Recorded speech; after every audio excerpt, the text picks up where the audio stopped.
And we're live. Alright, folks. Well, it has been 2 weeks since we played. So, let's go over a quick recap of where we are at. The last time we played, you guys were recovering from a terrible battle. Your party rested 1 or 2 nights. You had to deal with a fairy dragon incursion. They seem to be actually returning to the Forbidden Heights, which loom above the Whispering Wood, where Akiri's clan makes their home.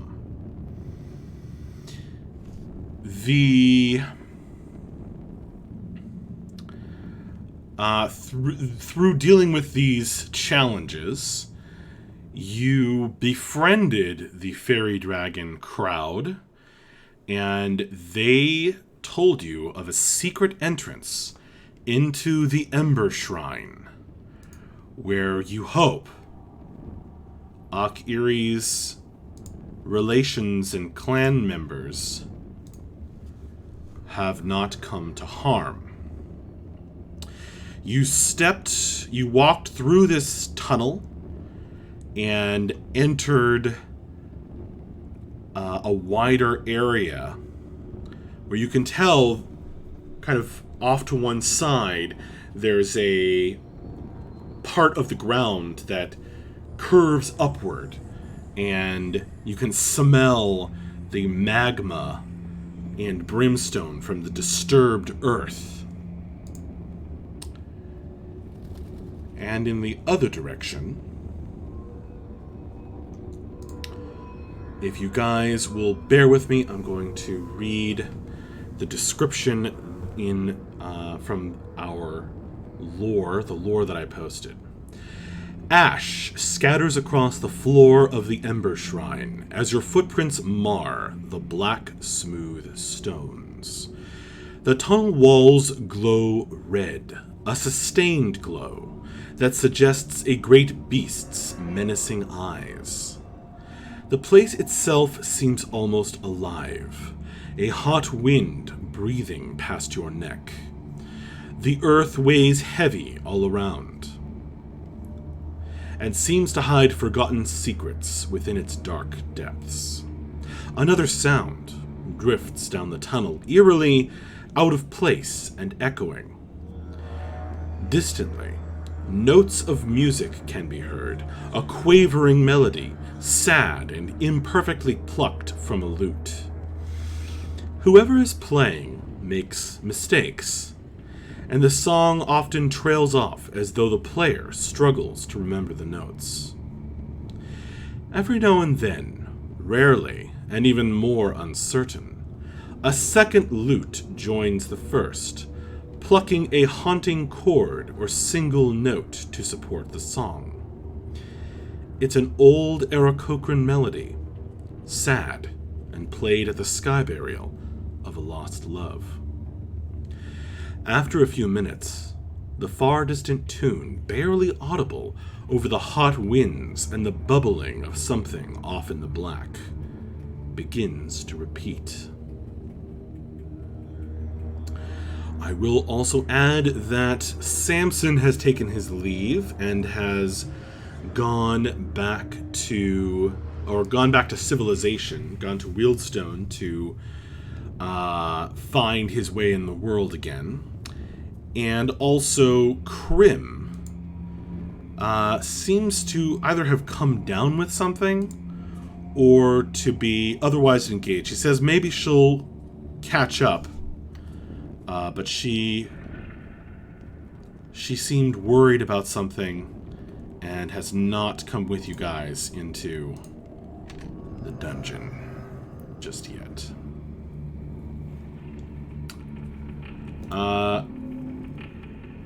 Cordycephy.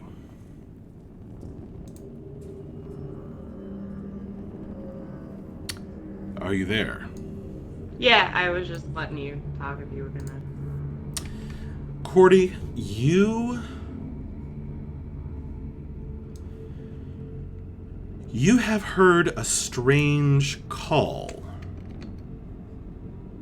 on the wind. A voice that seems to sing in discordant off harmony from the voices that fill your thoughts from time to time.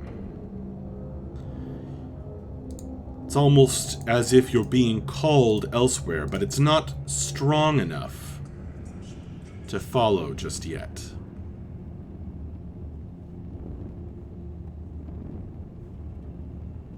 Okay, something to think of. And so you are here as well. Okay. So here you guys are.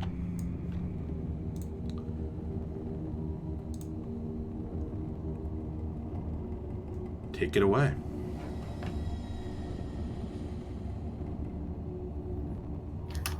So, we should probably be sneaky, right? That's probably a good idea. But Akiri, we can't hear you. Nope. We can't. I'm sorry. Yeah, we should probably be sneaky. That's probably a good idea. I wish. How far away does it sound like the music is coming from? Was that in the description? Let me look. Distant. Okay. It sounds distant. Okay. Barely audible. Okay. It looks like there may be an intersection a little ways up ahead. I think maybe we should at least go that far. And then kind of poke our head around. I think before we go in, we should make ourselves a little bit more stealthy. I'll kind of pass that a trick. That's a good idea. The magic descends upon you, and everything grows more quiet, muted.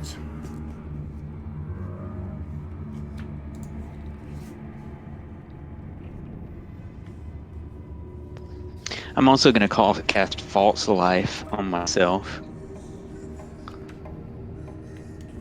The wave of your hand. 1d4. Can you guys hear me now? I hear you. Yep. Okay, cool.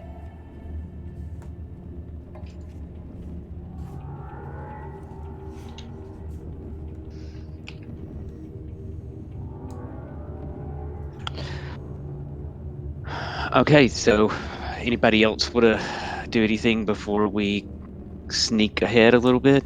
What kind of order do we want to go in? Also, does anybody have a light source? Akiri can. Give her a sec.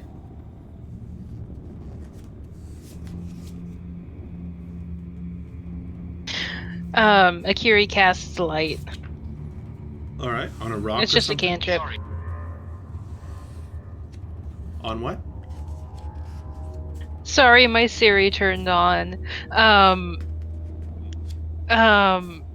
Yeah, so she's gonna pick up like a rock from the ground and cast light up. Okay. So Akiri holds a glowing rock that illuminates the tunnel ahead. There are gray, burned roots that have crept through the rocks, and you can even see a bit of magma showing through the cracks up there.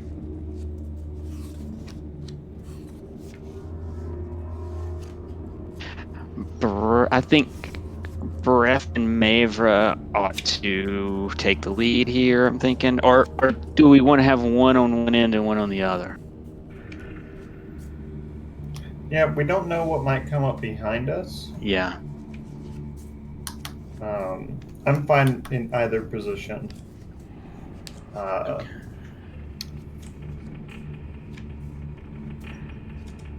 about breath? I don't know. Okay, let's do. I want to be somewhere. I'll be behind breath, up at the front. Okay. Well, you guys can move yourselves. Okay.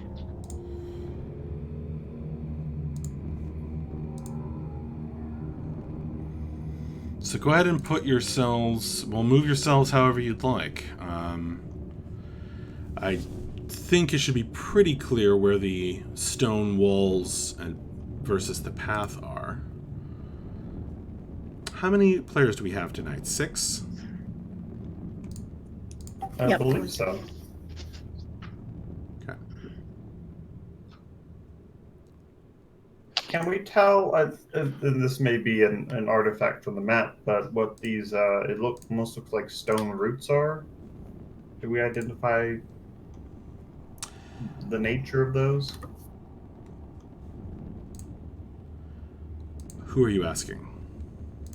The DM. I can't remember if that's something we've done yet or if they're still just there. I have not given you any information on the roots other than that they are gray and burned.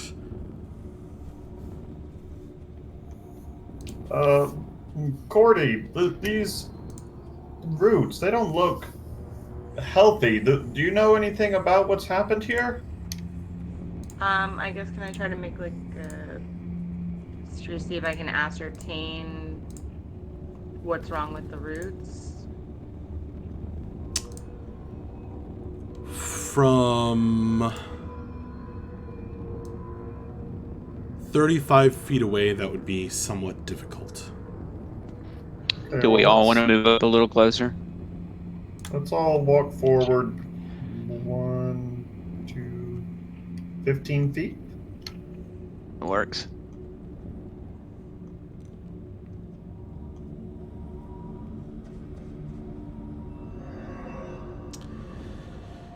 In the iridescent glow of the rock that Akiri holds aloft,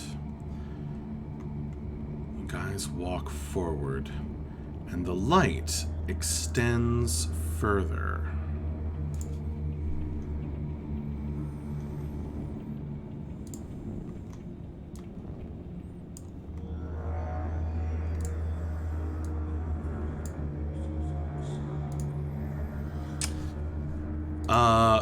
Go ahead and make a nature check, Cordy, as you are examining those roots.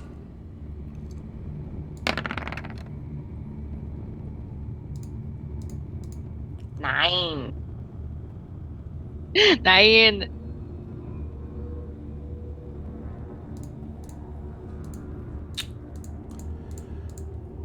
Cordy, you don't know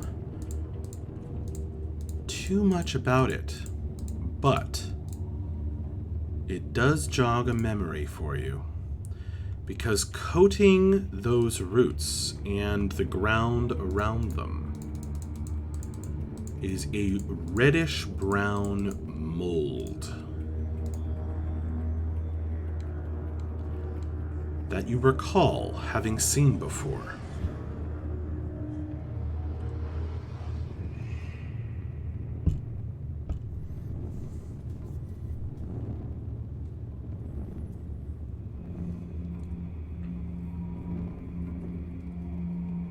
Guys, I think I recognize this mold.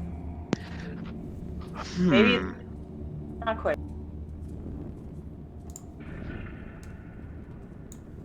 I'm sorry, I didn't get that last part. Probably because I was talking at the same time. I just said it might be friendly, but I'm not sure. Oh, yeah. Hey guys, what's that? You can barely make it out with your human eyes, Bref, but there does seem to be some kind of stone statue. Okay, that's... Oh, good. Lovely. You know what? I've got really good vision, but that doesn't translate to good perception, so never mind. Weird question. For the purposes of the spell mechanics, does speak with plants work on fungus, or would it like not work? I think I would let it work for your character. Do you guys want me to talk to this mold? I think that would be an awesome idea. I kind of assumed you already were. Yeah, but now I can like hear really well. I think the mushrooms grew into my ear and they improved my hearing. For certain liberal definitions of the word improve.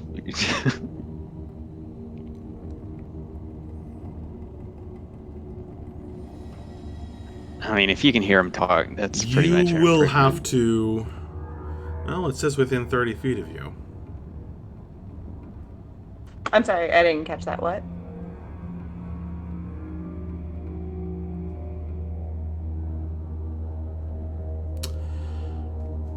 All right. Cordy speaks some words of power and waves her greenish hands.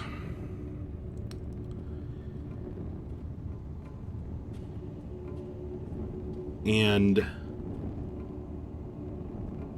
the mold visibly vibrates on the walls, floor, and on the roots. And you hear a voice in your head. Cordy Zephy, something is wrong here. What's wrong? Tell me. Instead of an answer from inside your head, the mold, the russet mold answers. It has a very different sound. Join! Join! Obey!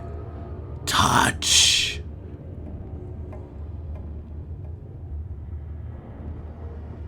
I would like to ask the mold in my head if touching would be a good idea, because I'm feeling like maybe it's not, but I'm not sure, because sometimes I'm supposed to touch the mold, but not all the time.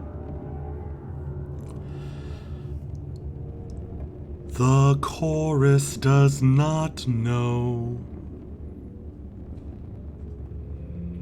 I'll turn to the group and I'll say, so the mold might not be good, but I'm not sure. I think it wants me to touch it, which might be a good idea, because that sometimes is helpful for me, but it's not helpful for you guys when you touch stuff. So I don't know if this is like a luck situation or... Yeah. Cordy, I'd like to point out our past experience with touching things at this point. Cordy, it's blood red mold. It's just not a good idea in general. I mean, once red touched is a lovely something, color. and then I wanted to do a murder. I'm against touching things. I mean, I am kind of curious to know, Cordy, where you draw the line between a good mold and a bad mold. That's a good point. Well, I mean, I think a good mold is definitely the mold that's all over me, because it's been like super helpful. I would say a bad mold is a mold that my friends don't like, but they seem to be a little bit confused on this one. I mean, it seems familiar to me, but like, I don't really know why. So, I mean, I don't know. I guess I could. I mean, could it really like hurt to just get more mold at this point? Probably. It could. Yeah, it could. Can I ask the rustic mole why I should touch it? What it has to offer me? Join! Join! Join!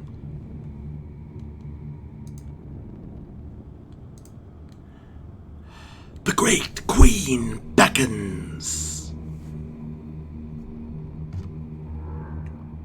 Do I know that at all? Does that ping anything in my brain? The Great Queen. Make a history check.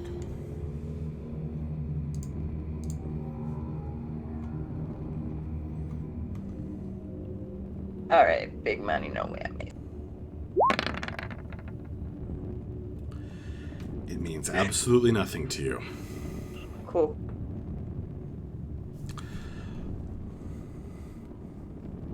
There is power here.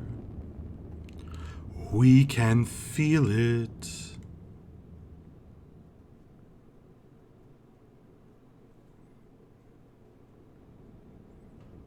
I'll turn to the group.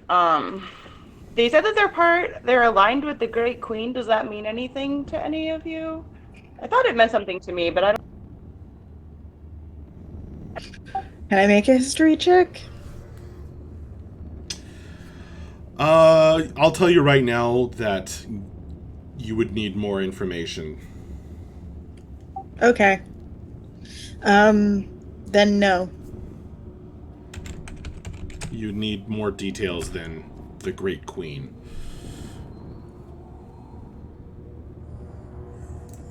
I can't think of anyone either. Sorry. There was once a ship named the Great Queen, but I don't think that's it. Probably not.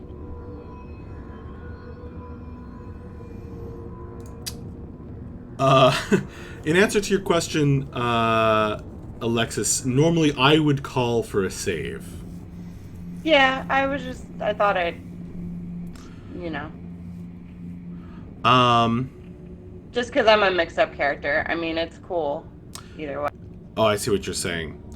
The chorus in your head, which is only speaking up in the presence of another talking mold, is quite confused. It is unusually confused. It's almost torn, which is very strange because it's not an emotion you've ever sensed from the mushrooms growing out of your face before. It's like on one hand assimilate, on the other hand not with those.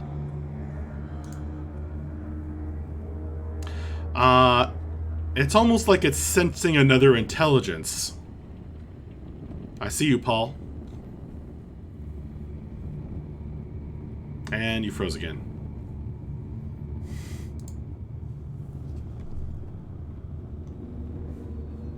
Yeah, his video's coming through. I haven't heard anything. Yeah, from I don't him. hear you, Paul. I haven't said anything. Okay. I haven't. Oh, okay. Yeah, the video looks Yeah, good. the video's a little choppy, but it's coming through. Okay. Actually, let me check on Discord real quick. I mean, sorry, not Discord, Twitch.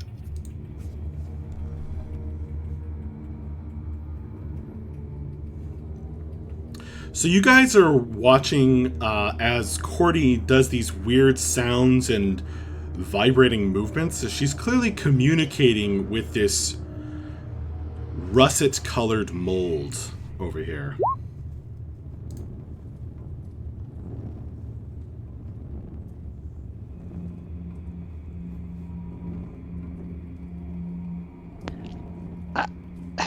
I think we should leave it alone until we know more about it.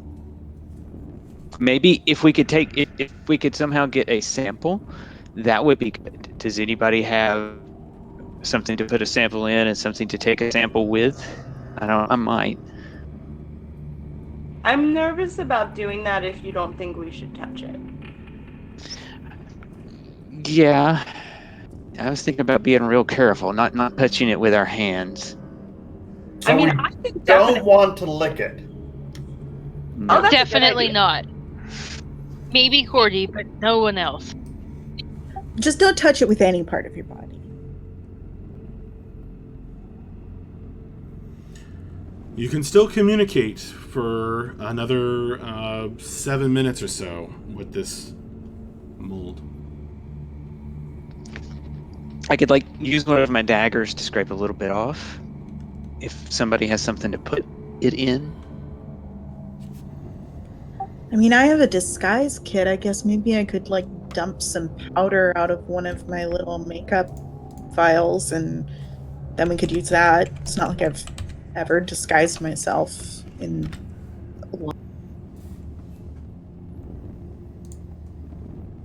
Well, I mean, we don't have to take. I mean, I was just thinking it might be good if we're not going to touch it, which I don't think we should. It might be good to get. We may run into somebody at some point that knows something about it. Is all I'm saying. I mean, I don't really know what the Great Queen is that they're talking about, but I'm suspicious that it may have something to do with that mega shroom that you're waiting on. Mm-hmm. Be like a queen mushroom, right? Or maybe I'm they're not- talking about one of the Dark Six. Yeah. I would like to tell the fungus my name and see if that means anything to it. Okay, how do you do that? You just... what name? I'll just say I am Cordyceps of the Everspore. Have we met in the past? Yes, says the voice in your head. We are Cordyceps.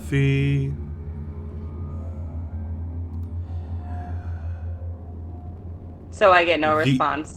Give me a Oh, second. sorry. The reddish mold vibrates and shifts, and it says, Good, yes. Yes, come. The Queen wishes for you to join her. Come, bring us to the Everspore, that we may join in eternal friendship and understanding. Yes, come, visit Shedakla. Does anything that they just said ring about the last name? Does that mean anything? Make a history check.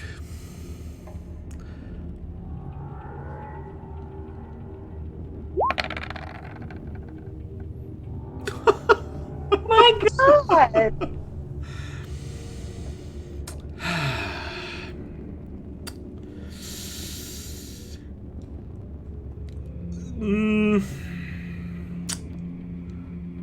Clearly, this is the Great Queen of Shadakla, so that's something more.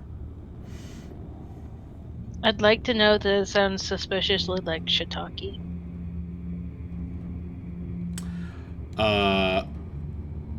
I don't know how much you are translating back to your compatriots. Oh no, that was completely out of character. I know.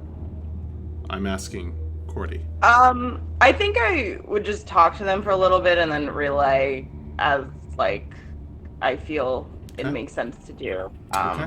But I don't know how much I would have said at this point with the last thing. Okay. The chorus in your head.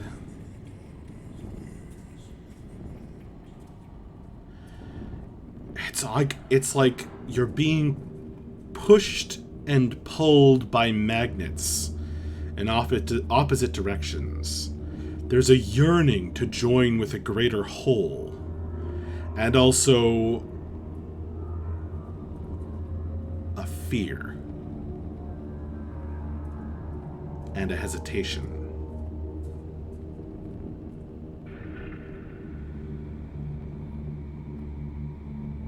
I'd like to ask the russet fungus,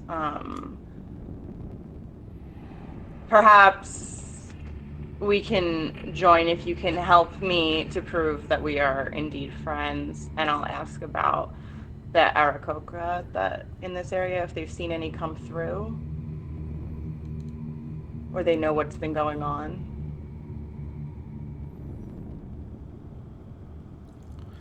Yes, much information and knowledge can be shared. Yes, join us in our blight. Spread, grow.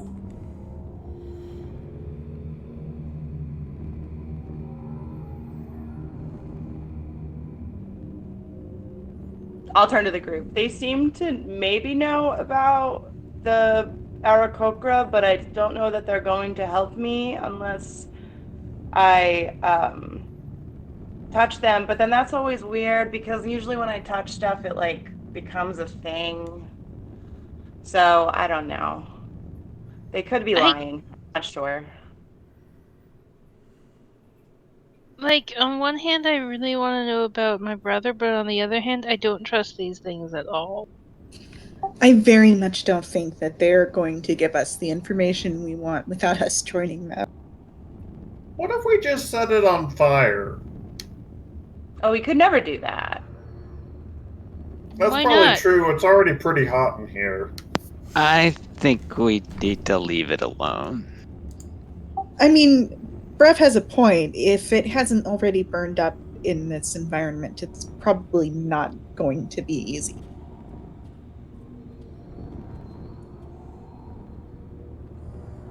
I mean, I don't Yeah. think we should destroy things even if we don't like them. I mean, you know, they seem to just be doing their own thing. So, I mean, if they become more of a problem, maybe we can handle them now. But as of right now, I mean, they just kind of are looking to network. So, I mean, can you really fall? Yeah, we'll just, let them do their thing. Should we move on? Yeah, probably. Yeah, let's move on. Nobody touch it.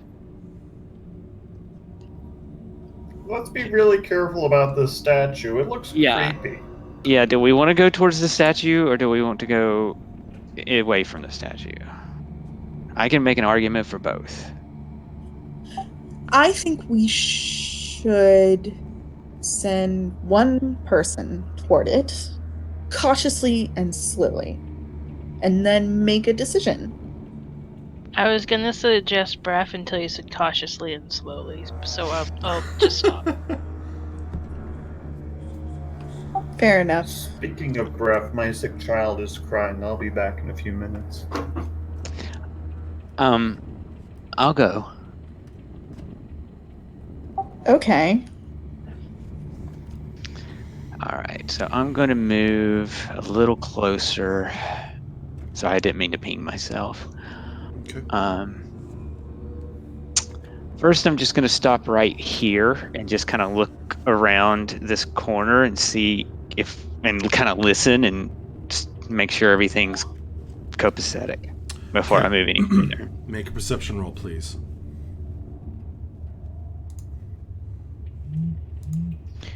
14.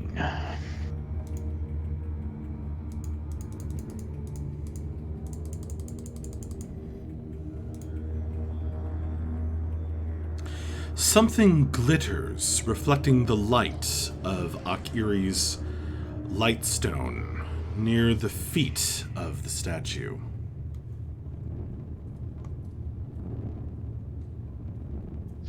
Something's down here. Is it the feet of the statue? It looks like it's glowing. Not glowing, glittering, reflecting Glittering. the light. Well, okay. All right. then I will move. But I don't hear anything. Nothing. Just that is sort of really the only thing of notice. I'm gonna move. You still hear that distant sound of a lute. And what would you get? A 14? Yeah. Okay. You said you're going to continue moving to the left? Yeah, I am. Okay. I'm As gonna... you do so, you're noticing that the sound of the lute is coming from both directions, but it's a little bit louder to the right. Okay. Noted. I'm gonna move to about right here. Oh, there. And see if I can see anything different or see anything better. You can see a pile of coins and gems, a double handful, at the feet of this statue. Winged and twisted stone. Mm-hmm. Okay. You recall like- the cult was tossing treasure into the pits. Mm-hmm.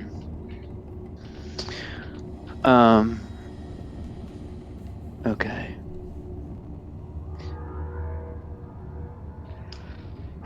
I'm just gonna kind of... I don't know. Look for diamonds. Look for diamonds. I'm going to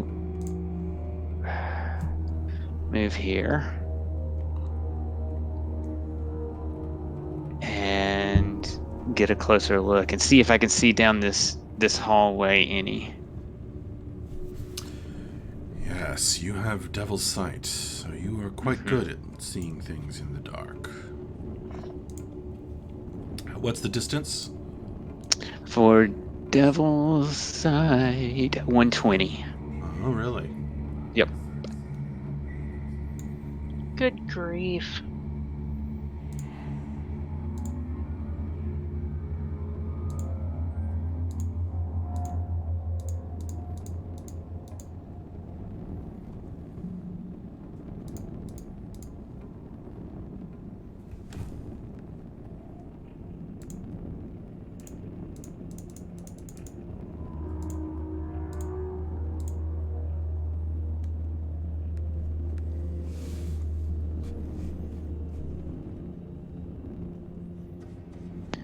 Okay.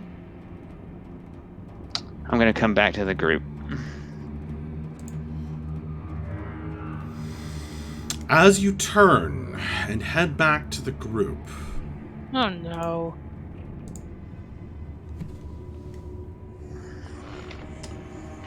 there's a jingle behind you. Do you look over your shoulder? Yeah, I will. As you're walking back, you look over your shoulder and you see the statue move. It reaches down, scoops up the gems and gold, and takes flight. And flies down that hallway you just looked down. Well, fuck.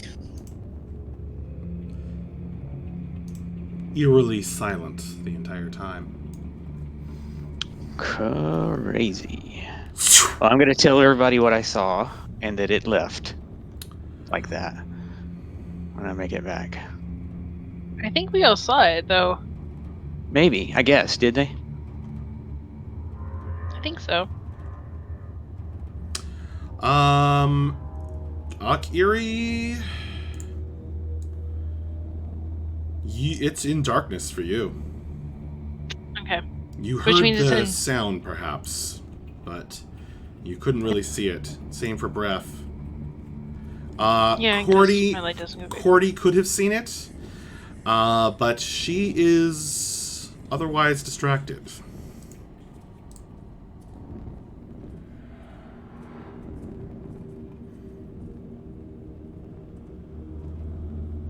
I mean, it didn't attack me. But now they know we're here. Well, I think They probably knew we were coming. But yeah, they know we're here. Should we continue to the right then, since that's where the loot's coming from? Oh, yeah, and I'm going to tell them, yeah, I told them that too. I suppose Jeremy, Bref, standing right in the middle there, can also hear the loot sounds are a little bit louder to the right. But the statue, or you heard the statue move, and you could barely make it out in the dim orangish glow. Scooped up the glittering objects and flew off this way.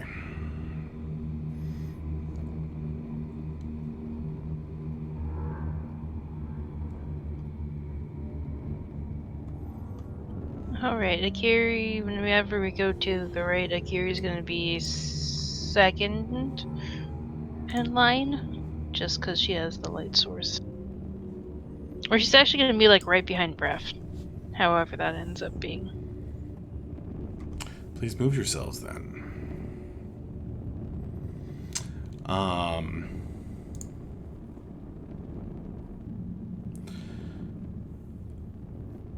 Cordy, the closer you get to this reddish mold, the harder it struggles and the more it begs for you to join it.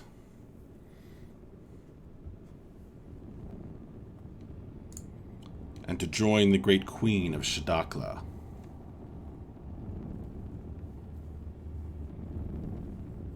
I don't know, guys. Did we ever consider that maybe mold is the way to go? I just know that I really have a bad time touching strange things, and I don't want to do it again. I don't think you should have to touch it. I mean, if anyone was going to touch it, I feel like I should be the one to do it. I mean, what's the worst that could possibly happen? If You could die. And you could kill This is us Cordy. too. That's a bigger problem in my book. What, the me dying or the me killing you all? You killing us all. I don't Well, think that's what I Cordy want. really cares about dying. I get it. I get how you guys feel about me. It's cool. Here's to Villas Farthuk in the Twitch chat, pointing out that fungus has the word fun in it. That's what I've been trying to say to these guys the whole campaign. I am a fun guy.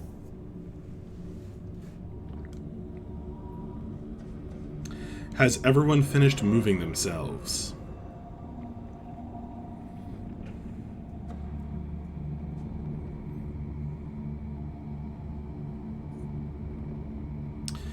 Alright, if you are all in position, I will update the light.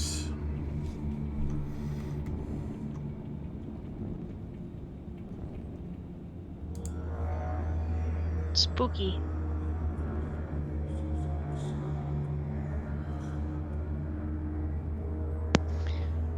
Oof. Clearly the chamber continues further. All right, shall we move on? I would just remember, don't touch any of that fungus if you see it. I'm gonna step forward to here along with the group. Okay.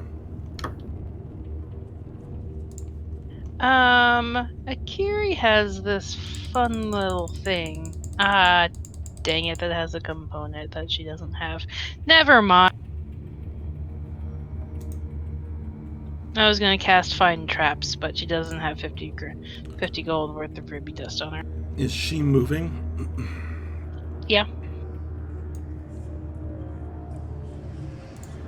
Sorry, I was looking at spells. Okay. She has the light source, that's why I'm asking. Okay. Mr. Devil's Sight. So what I've revealed so far is what everybody sees, except for the people with dark vision. Who now see that.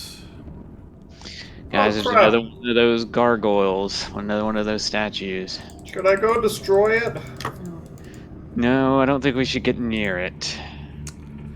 Cordy, Equitas, does it have gems and coins too?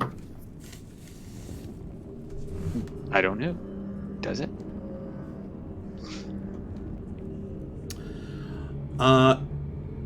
there's a little pile of stuff at its feet. Yes, indeed.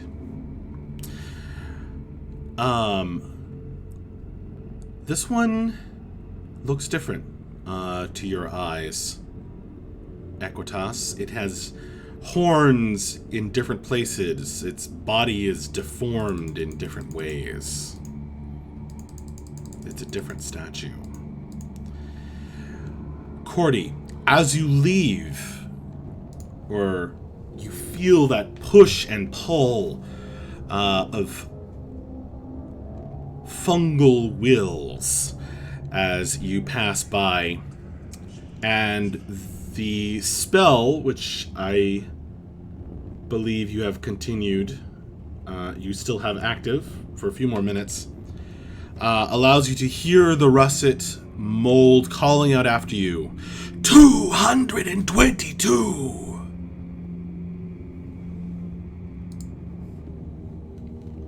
Hey guys, the mold is telling me numbers. Does anyone know anything significant about what numbers might mean? Like numerology? Is anyone here adapt with that? Or, I mean, anything? They said 222? Could you ask them what it means? I'll turn back to the mold. Shit, I'm sorry. Yeah, go ahead. I'm sorry. You said 222? 222. So polite.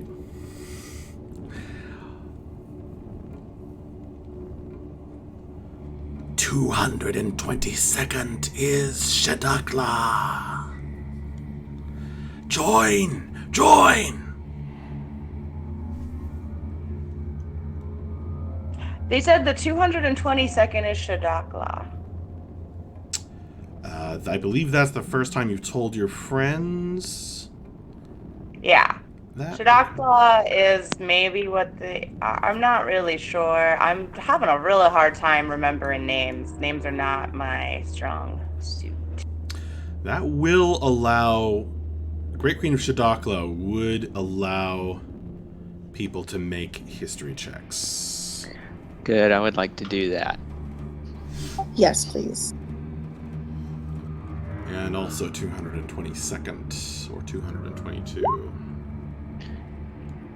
Well, that was not a good history check. What is with everyone's rolls tonight? Jeez. Let's I see. don't know. I think we gotta touch it. So far, the highest roll tonight has been a 14. On like the normal side, on the advantage side, it's been whack. Well, let's get all this out of our system. Get all the bad rolls out. Before combats Also- and traps. Good Lord, Bella, that +8 on your history checks. Yeah, well, fat lot of good it does me when I roll a 2. A 10 will tell you that is a fiendish word. That it has some meaning in Abyssal. I speak Abyssal. I thought you speak the other one. I speak the other one. I used to speak Abyssal until you said until something else happened. But yeah, okay, never mind.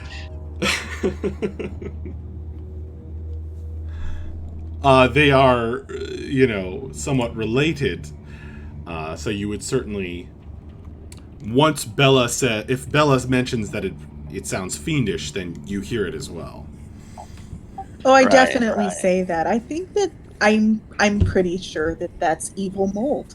So good call on that one, Cordy. I mean, is anything really evil? Yes. I gotta say, yeah. I think if we're going to call anything evil, it would probably be demonic mold. But like, I don't get why demonic is necessarily evil.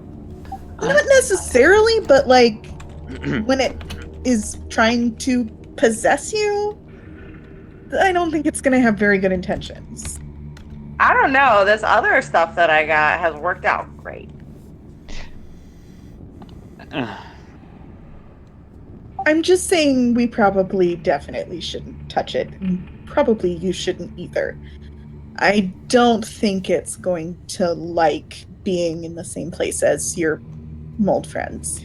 I'm afraid it might really like it. Either one of those sounds terrible. I mean, I really don't want to make my friends unhappy because they've been super duper helpful. So, you know, I think they're not quite sure. And usually they're like, hell yeah, rub that mold into your skin, exfoliate with it. But they're just kind of like, I don't know about this guy right now. So I think I'm just going to think about it some more. Yeah, I think in this case you should listen to your friends, all of them. Agreed.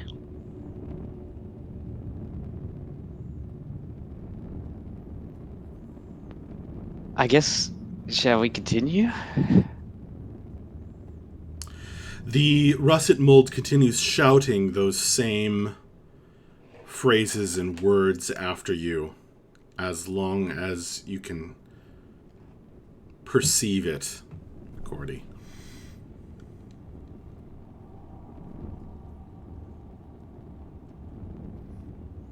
Okay, I'm just going to follow the... Breath, shall we? Let's keep going. Be careful of that statue. So, are we going this way or this way?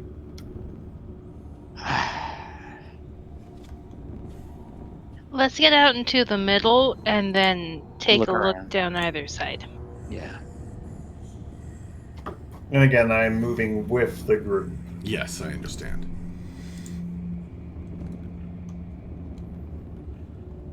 All right, let's update this.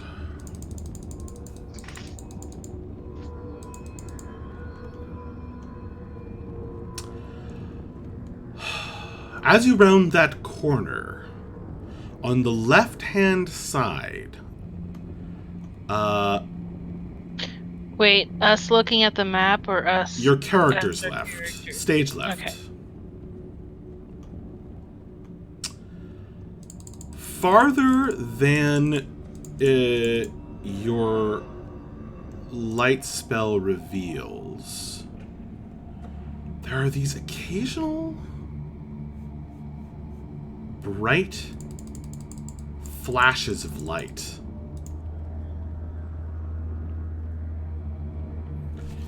Like flame.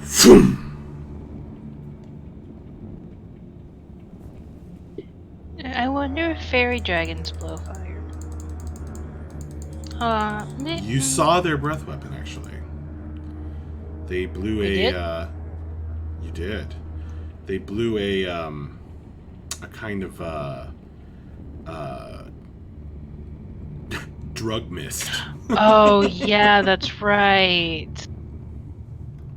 Okay. It really is a shame that Cordy was pretty asleep for that whole thing. 'Cause Honestly. It is. Cordy would have loved them.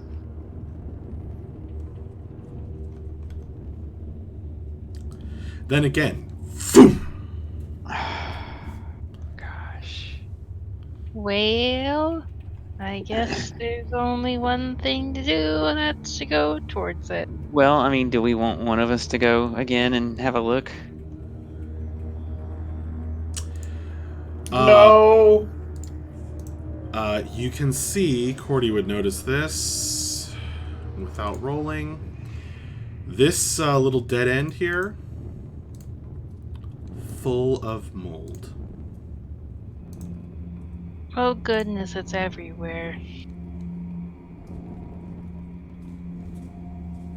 I'll point it out to the group and just say that if you guys want to avoid it, I think we should be careful. I think this isn't the last we've seen of my new friends, acquaintances, almost enemies.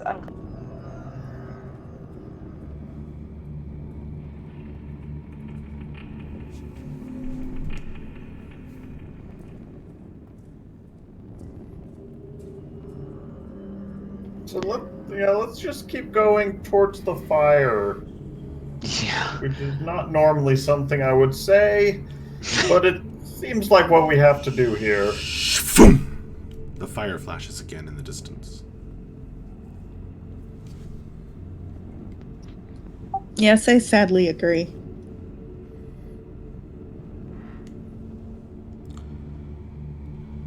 You pass by the statue and its pile of glittering objects and peer down the next hallway.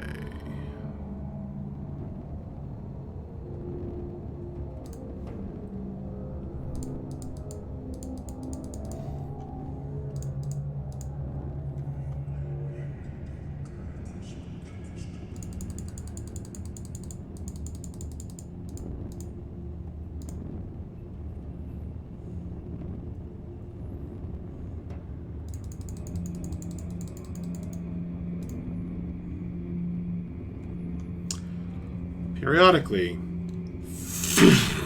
there's this gout of flame that it might take a second to load, but I will show you exactly where it is. Hang on.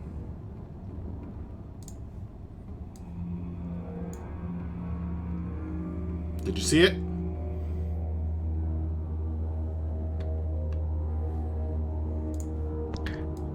Yep. So the gargoyle, I mean, not that Bref would necessarily put this together, but the gargoyle may have been heading in the same direction.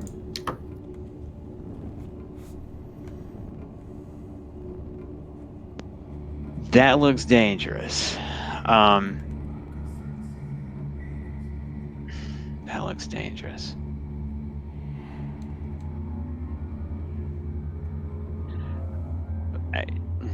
We should keep on going, I guess, but we have to be careful around that, obviously.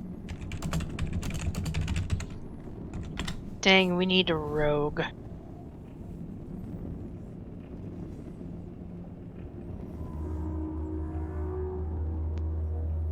So, I don't mind going up and taking a closer look at it. If you want me to. If you think it's worth that. If you think that's a better idea than us all going. We should Too probably late. all go. Yeah, let's go.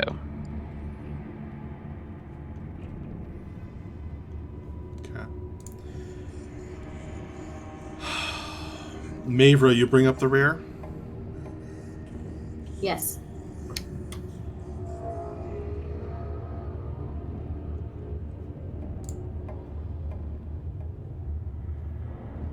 Mavra, as you are the last one leaving the room, you're about here. You hear a clinking sound behind you. Looking over your shoulder and with your dwarven eyes used to seeing in the pitch black of underground spaces, especially ones filled with lava, you see the gargoyle reach down, scoop up the handful of coins and jewels, leer at you, and take off in this direction.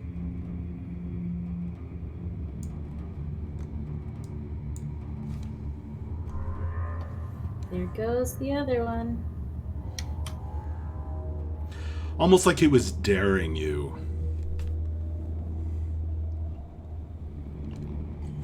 Nah. Let me update the visuals.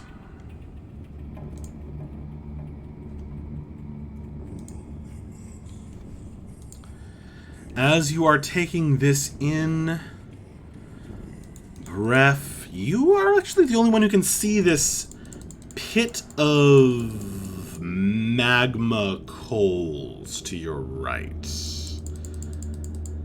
from which this gout of fire erupts pretty often, about every minute. Right in front of your face, you can feel the heat blasting past your nose.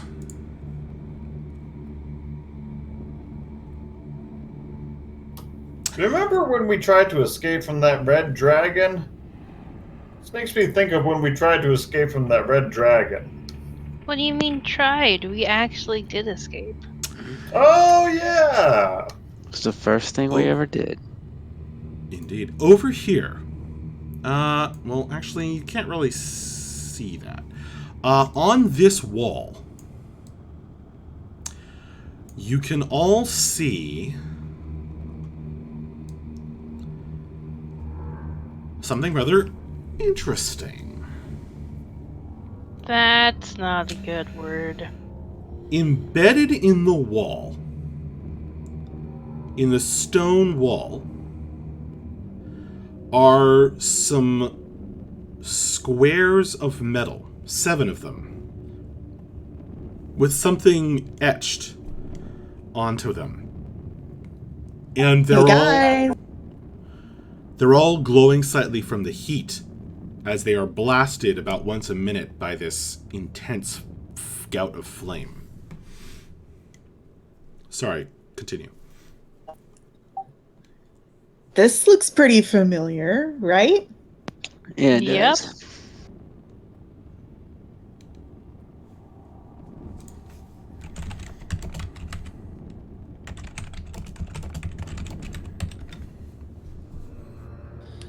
All right, so anybody know runes?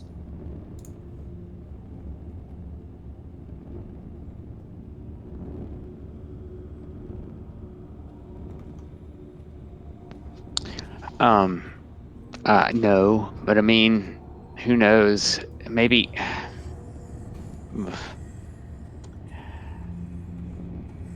This is a long shot, but is there any possibility Shadir might have talked to Akiri about something like this at some point or other? In person? Yeah. No. Not Okay. in person. So Like I said, long shot. I see that there's some descriptions of the rooms in the note. Maybe we can figure it out from that. You know, like it says, Yeah, point exactly. below, arms The crossed. order is Fihu. Yeah, I mean, it's got the order here.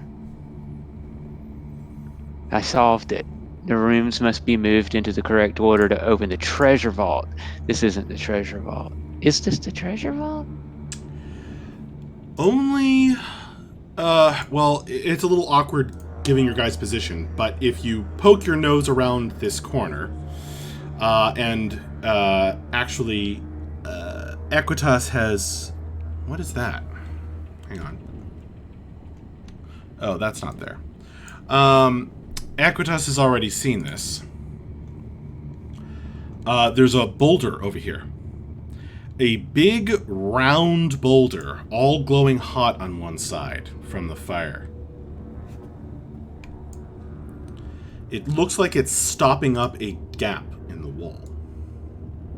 It's a different kind of rock.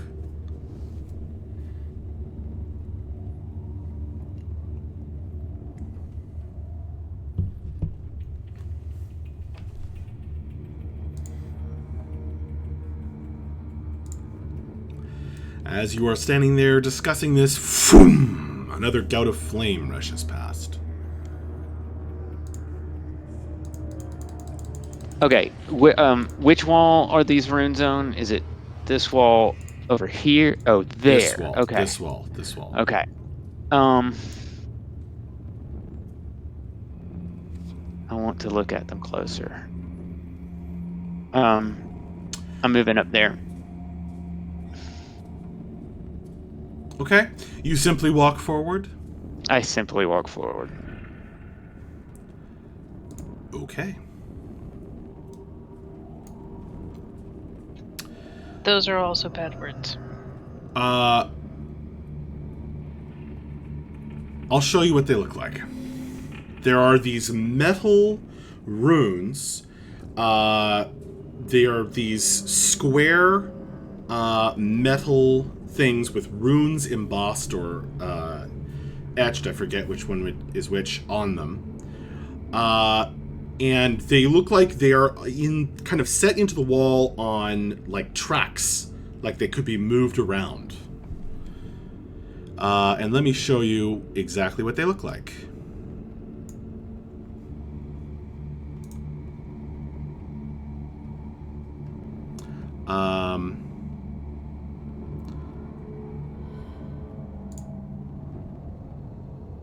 Boom.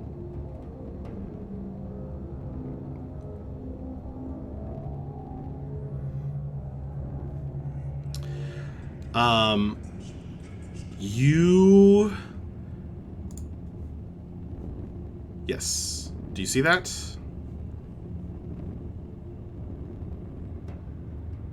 Yeah. Okay.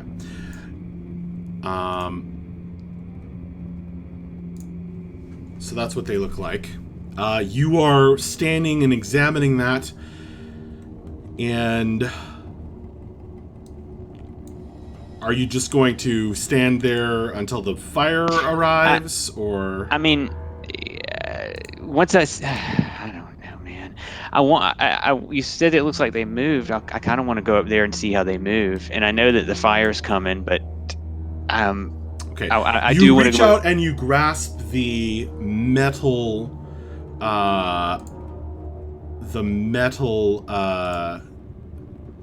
objects.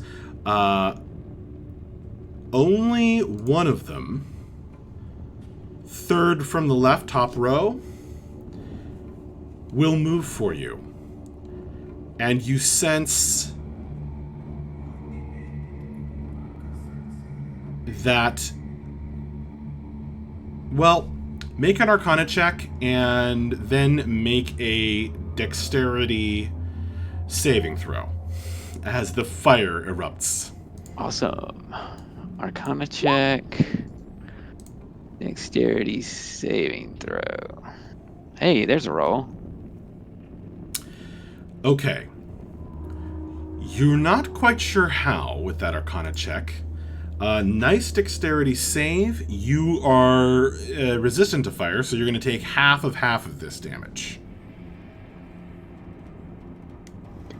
And then I guess I would take half of that. I said half, but... Oh, I'm sorry. I just heard the first half. I'm sorry. So you're going to end up taking 1 damage. 1 fire damage. The fire erupts across you. But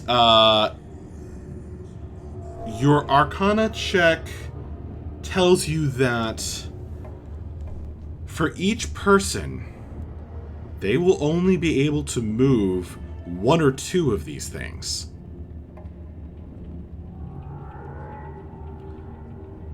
Okay. I'm going to come back and tell everybody that they move their runes. But it looks like only one person will be able to move one at a time. I'll just move you out of the fire. Well, maybe we Yeah. could team up. Like, if one person moved one, and then another person just sort of held it in place, you know? Yeah. Well, yeah, I mean- that's what I was thinking. There's 6 of us and 7 runes, so someone would have to get 2. Do we think that the order is I mean, obviously the order is going to be the order in the note here. And I think we might be able... I think I know which runes might correspond to which. I don't know. We'll have to figure that out. Can anybody read these runes?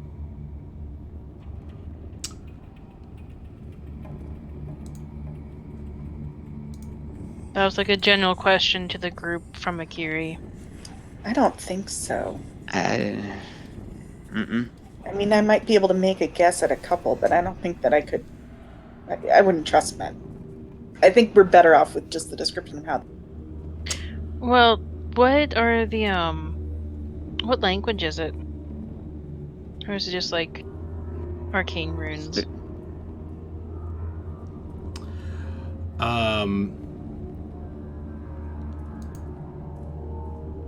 They are arcane runes. It is not a particular language. They're somewhat dwarven. They are dwarven in style, so it's dwarvish script, but it doesn't form a word. Okay. But I mean, your character has the note to go on.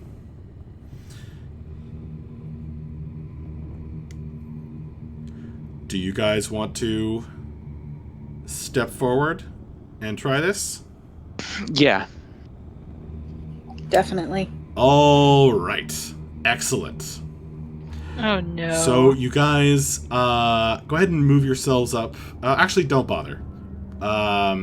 We were just going to consider you all moving up and reaching out and grabbing on to one of these metal runes embedded in the wall. We're going to take a quick break before we do this, and when we return, we're going to have a little mini game. So this should be fun. Yay. And we will be doing a little mini game puzzle here. Nice. And I'll see you guys back here in just a couple minutes, okay? Okie doke. I love how excited you are about this. I am really excited about this. I developed this. I've had this dungeon set up for a long time. All right, Awesome. we'll be right back, guys. Just a couple minutes.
I'm back.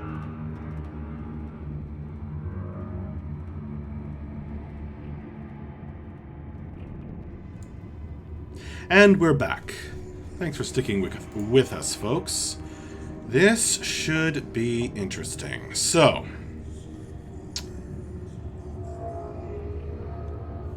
here's how this is going to work.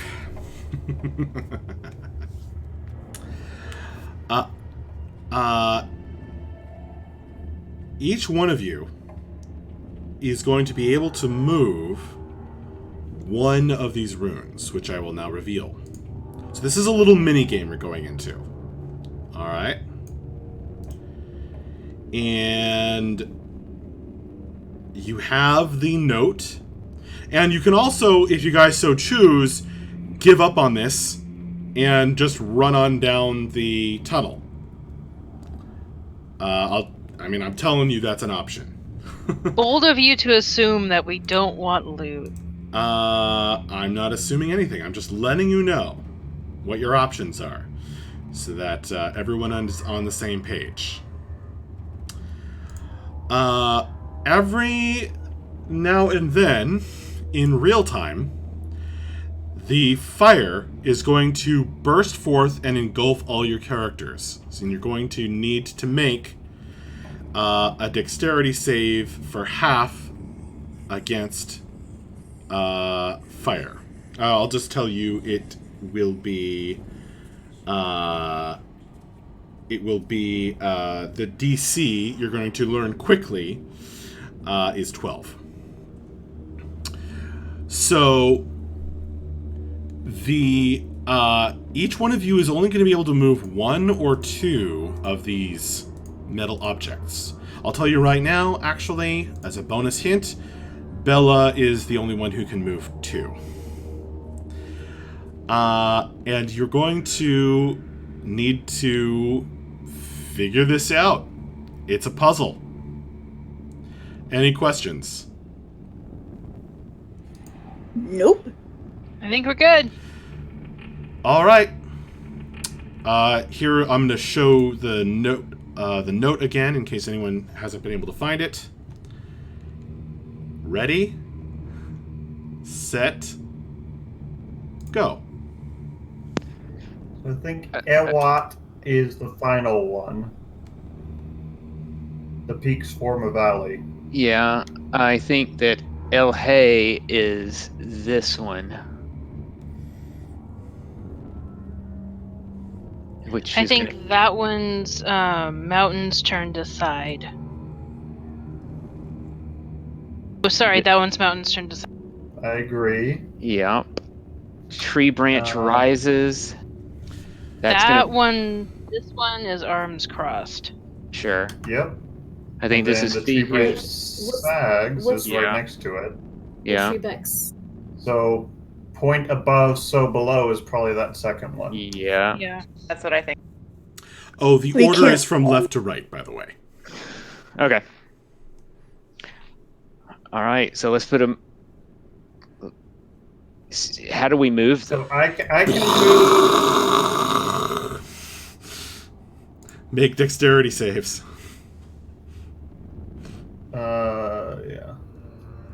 Yeah. Peaks form. Whoever just moved peaks form a valley. Can you move it one to the left, please? Yep, there you go. Sorry, let me get that dex save. How- Dex save. Wow. Equitus, at least you rolled good. Who can move the arms cross? I can. Is that what's next? That's what's next. Gotcha. And then tree branch sags. Who's doing that? Me. Okay, move that at next to that. And then who has that last one? Me. All right, let's put that in the last plot.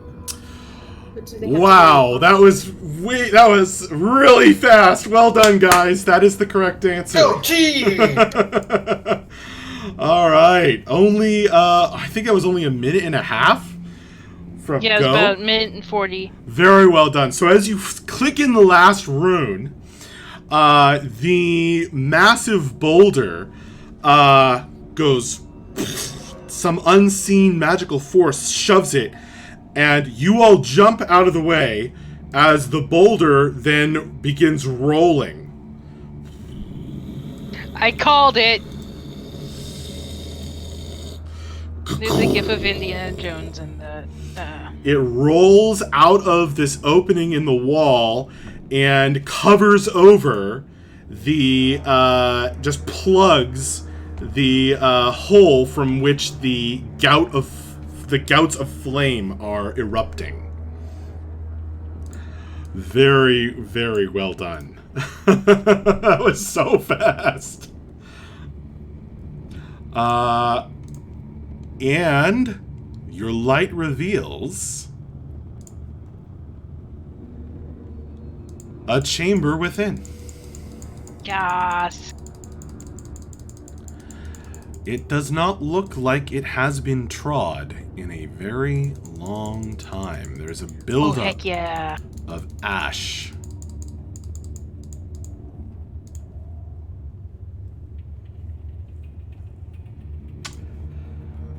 And you can hear occasionally the boulder kind of shifts a little as another erupting gout of flame is blocked by its solid weight. Shall we carefully go inside? Sounds good. Let's do it. Oh, since we did all take damage, was that 7 before Dex rolls? Was Yes, that the... and the DC was 12, so most of you Oh, failed.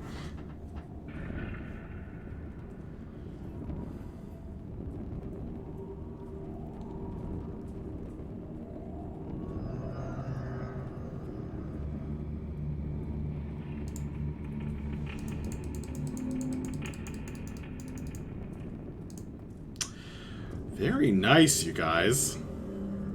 You solved the puzzle and got the treasure. shall we go discover what our treasure is? Yeah, I guess let's go.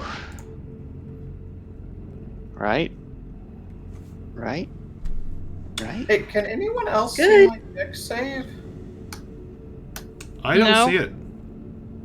That's weird. I got a 13. I don't know why it's not showing up. Some kind of weird lag. Yeah. But yeah, I got a 13. I can send a screenshot, but That's and fine. it's I believe 7. you. Yeah. So you take half of 7, so you take 3. The rest of you took 7 fire damage, but you have now entered the chamber with all the gold and jewels. And there is a massive red gem, bigger than a person, that sits on the far wall. There's no way you can move it. Wow. Guys, I've seen Aladdin. Don't touch it. So, are we gonna move in there? Obs. Yes, I think Carefully. we're moving in there. Okay. We're going carefully, but we're going. Did the flame animation just trigger? Oh no, it's burst past the boulder! Ah, run! Just a little bit.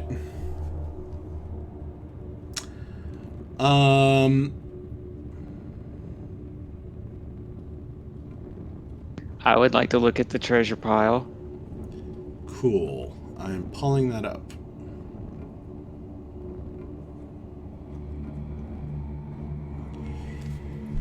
I called this something weird in my notes, so hang on a second. Akiri has a very specific thing in mind for this.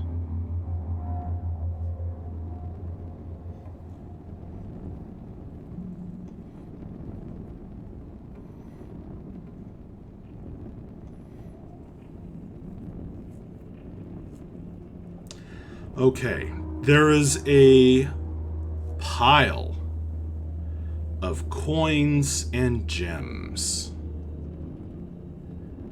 as well as a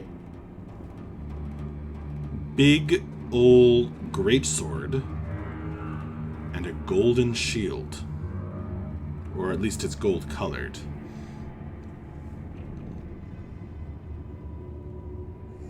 Bref is very excited about the greatsword.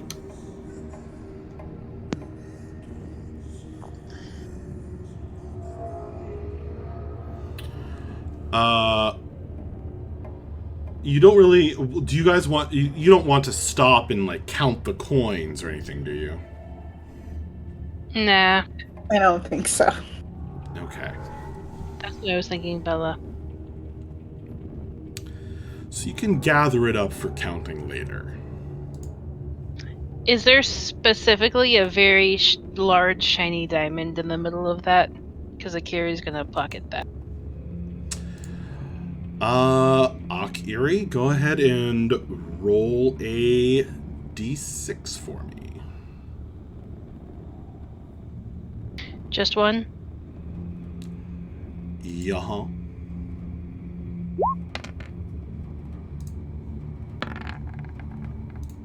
Okay. There are 3 diamonds in the pile.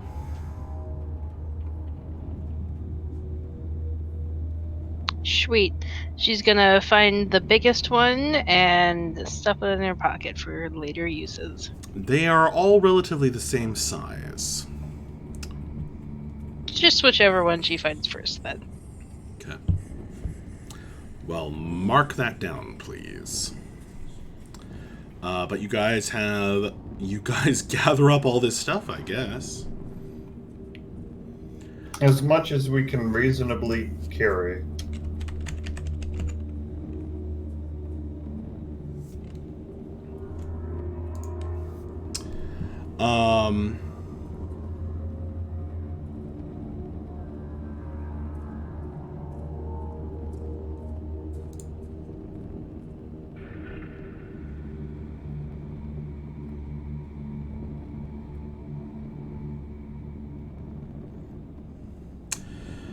There's weird markings along the blade of the greatsword.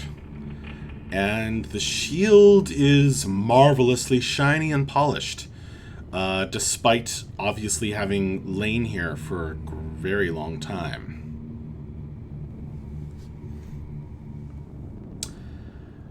And there's a big pile of gold and gems. You guys have never seen this much wealth all in one place, probably.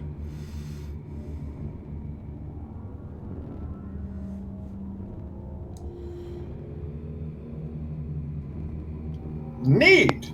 That's a lot of stuff. I pick up the sword. I wonder where this all came from. Well, it was a temple at one point, right? Mm-hmm. I guess. There are weird markings all down the length of the blade, and it looks especially weird because some of them look like they've almost been filed off.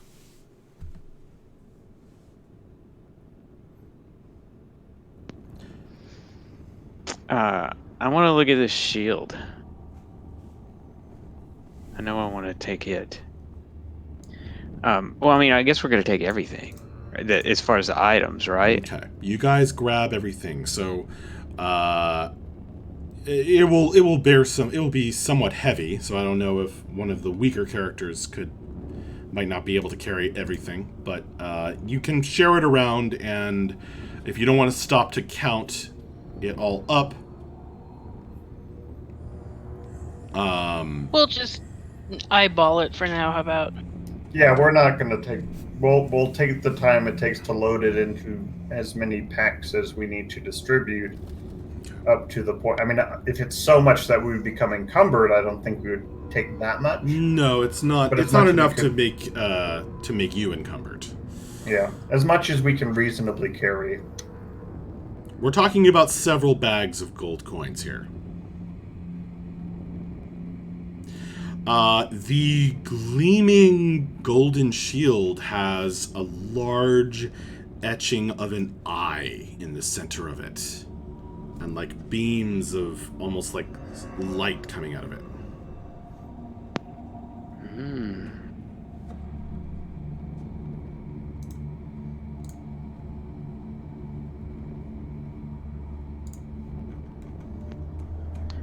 Um, can okay.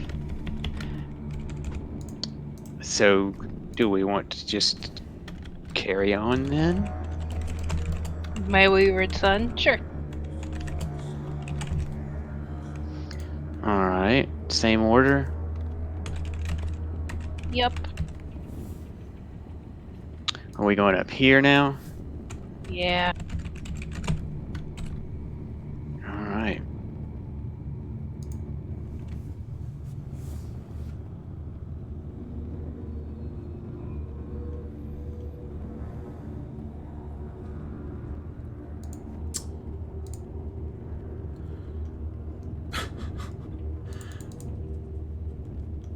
I'm slightly bitter.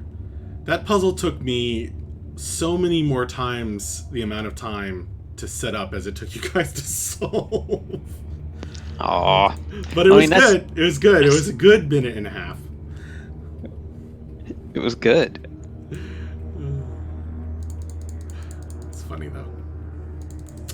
Also, question: were those words in Hebrew? They look suspiciously Hebrew. No, it's Futhark.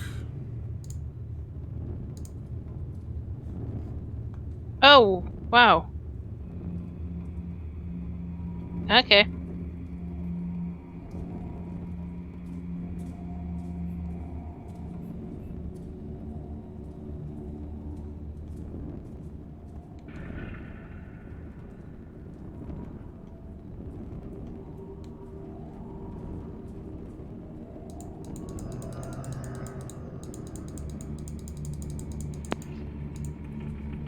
I'm sorry. What are these? Guys, it's not good up here. When the bodies hit the Looks like dead people. Very large dead people.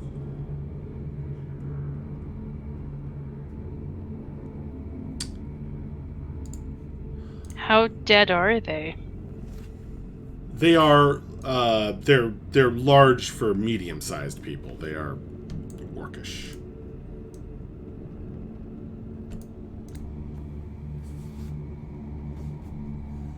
Can Akiri go up to them and see how dead they are?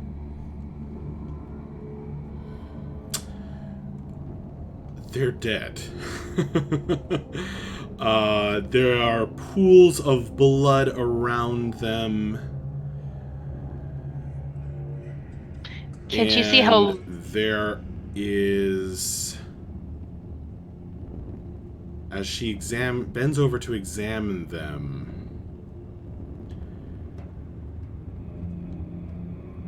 they are strangely light. An obsidian dagger protrudes from the back, and They got hollow. the creature shifts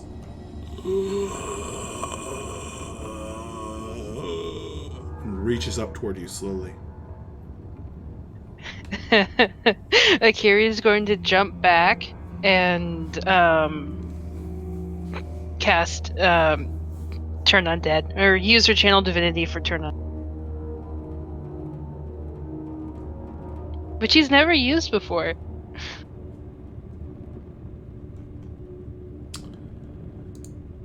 Okay. How does that work? Let's find out. Nobody who has ever played D&D knows. Well, Honestly. they keep changing It's it like every grapple. edition. It's like grapple, yes, exactly. They change it every edition, so it's always different, and you never know how it works.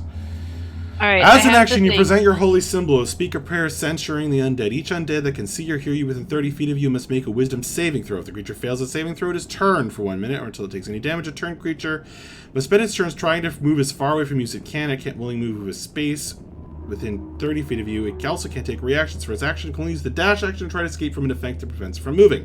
If there's nowhere to move, the creature can use the dodge action.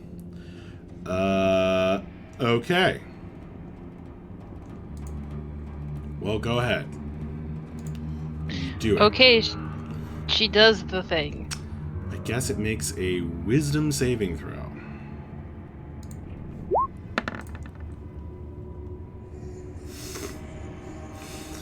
It succeeds. Come on!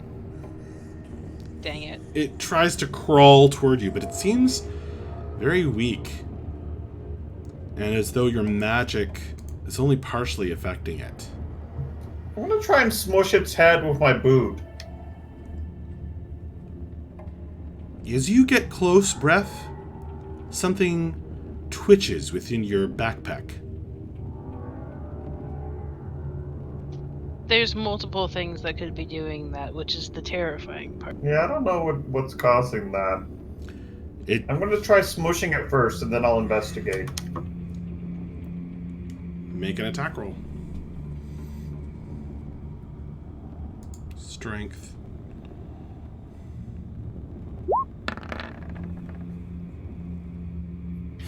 What is Missy's roll?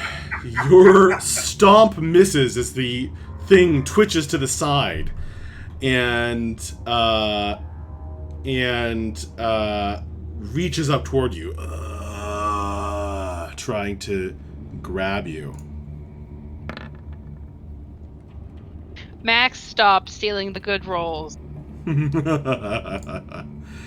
It grabs onto your leg, Breath, and bites you.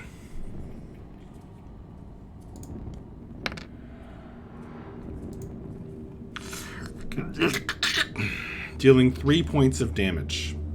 Akiri's gonna sacred flame it. Okay. You gotta beat a 16 with a dex. He fails. Oh, thank goodness. Breath, the thing inside your pack is shifting around. It feels like something alive is thrashing back and forth inside your pack. And you can hear noises like something speaking inside of it. Guys, there's something in my backpack, and I don't know what it is, but it's eager to get out. Also, Akiri damaged it for 6 radiant damage. Okay. The obsidian dagger, which seemed flawed to begin with, breaks, and the thing collapses, its body falling inward as it's completely hollow. Ew.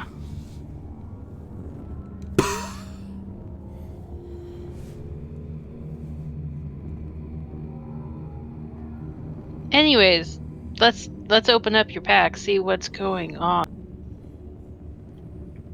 Yeah, but let's be careful. I'm going to try and slowly open it.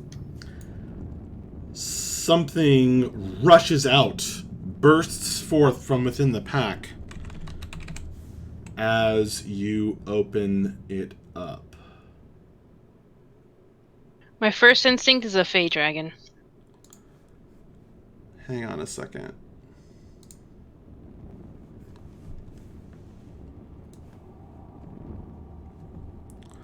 And it rises up before you, Breath.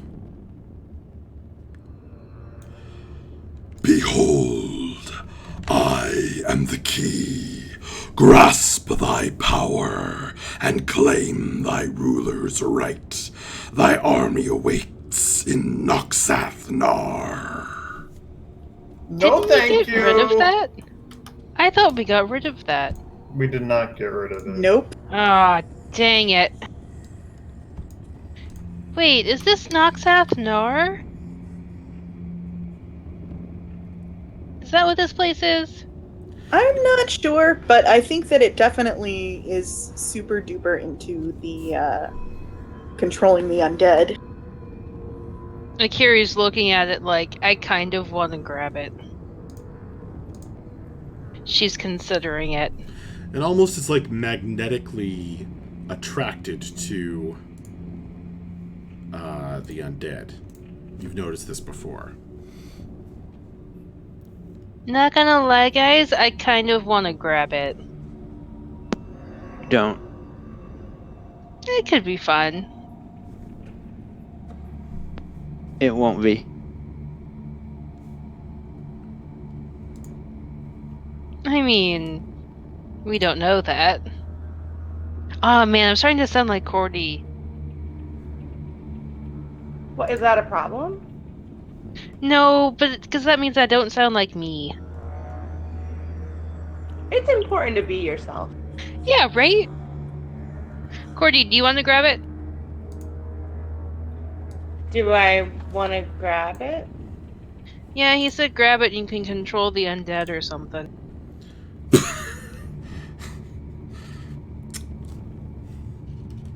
Grab his rod and control the undead. Jesus Christ. Well, Cordy is a sinner, so I guess she'll pick up the freaking necromancy rod.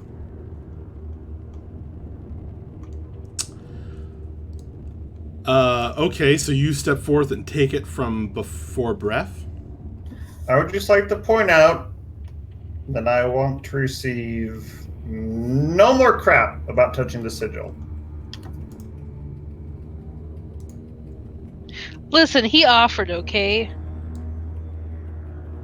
I mean, I think Akiri's... if Kiri thinks I should, if I should use the rod, I mean, I think that's a good reason for me to use it. She seems to be very level-headed about things that are good and evil. I don't really know too much about this whole like evil thing. Oh no, it's probably very bad, but I'm not quite at the point of caring.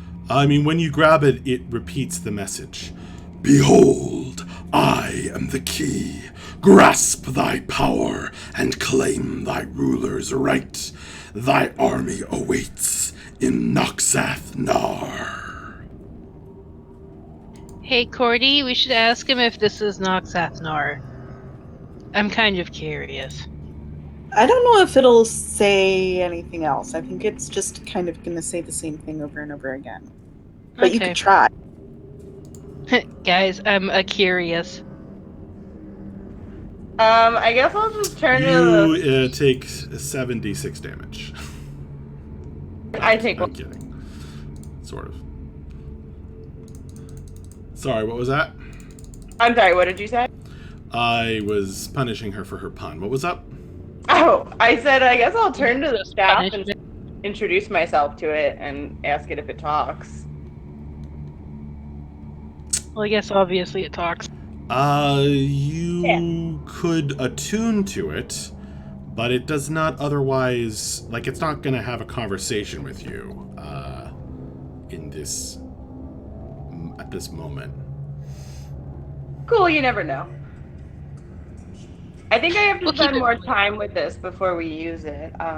So I don't know if we want to table that for now.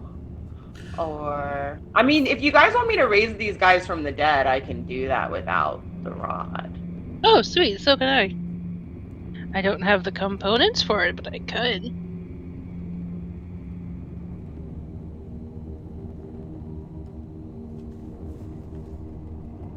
So I think we should Anyways.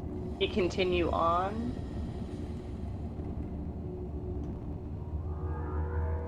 What about the other hollow guy? Is he moving at all? Is he stirring? There, in the light from Akiri's stone, which I've now updated, you can see there is a hole in his torso where a dagger might once have been. Okay.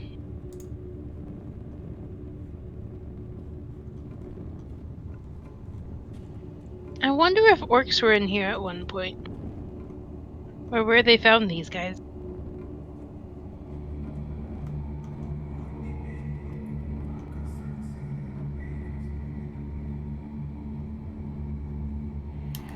Whoever lived here before, something very, very wrong happened to them.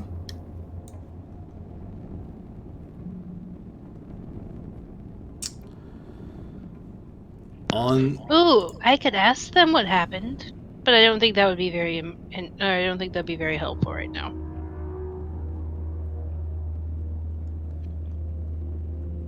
So let's just keep moving.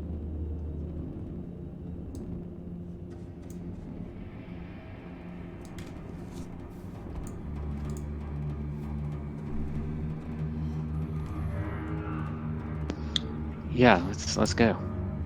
Also, side note, Akiri is gonna grab the rod and be like, I think I'll just hold on to this for now. Okay. Yeah, I don't like it anymore. It got a weird vibe from it.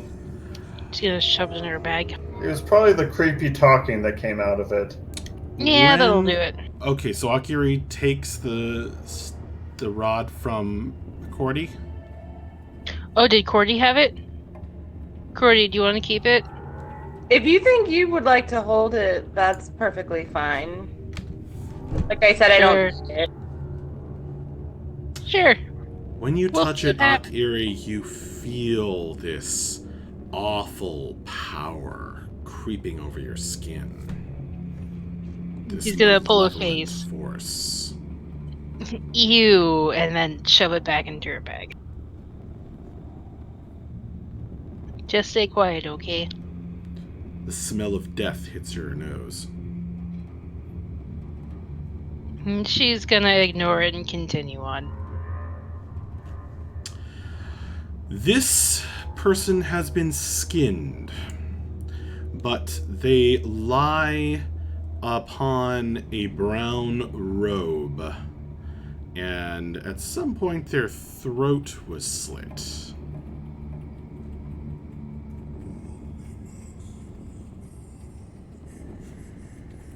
Do we think this was maybe a cultist at some point? They were wearing brown robes, right? The guys we fought before? Yeah. As you move forward, the distant plucking of a lute gets louder. It's coming from the right, down those stairs.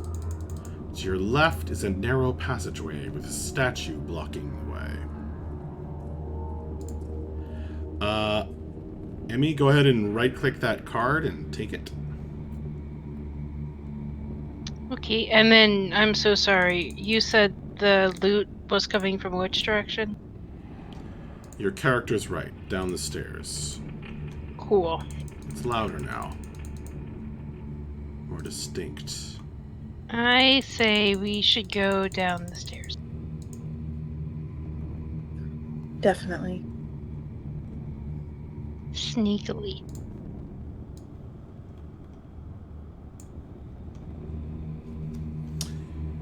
Okay.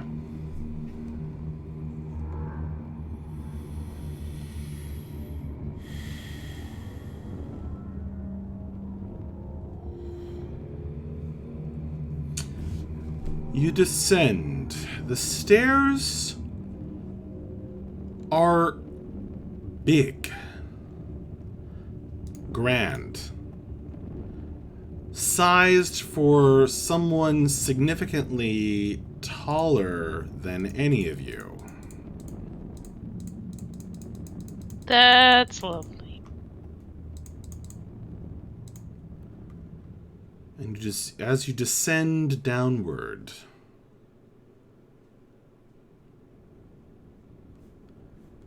you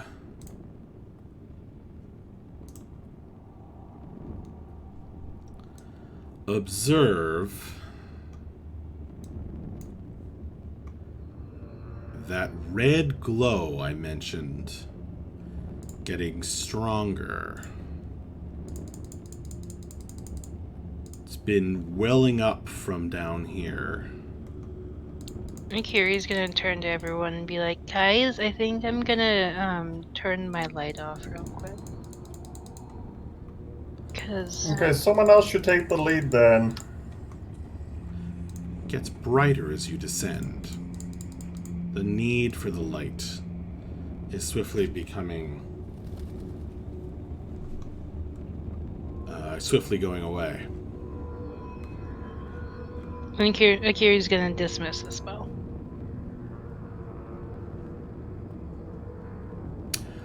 Due to the large steps, this descends rather rapidly downward, which is why I'm limiting the revealed view, Ref.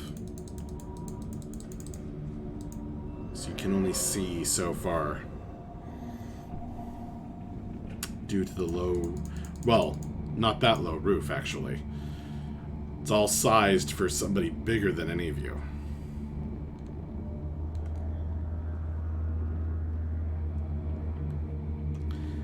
The sound gets louder. Do you continue your descent? Yes.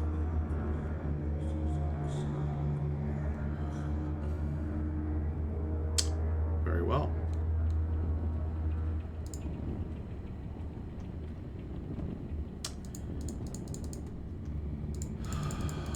Just a minute. You have come upon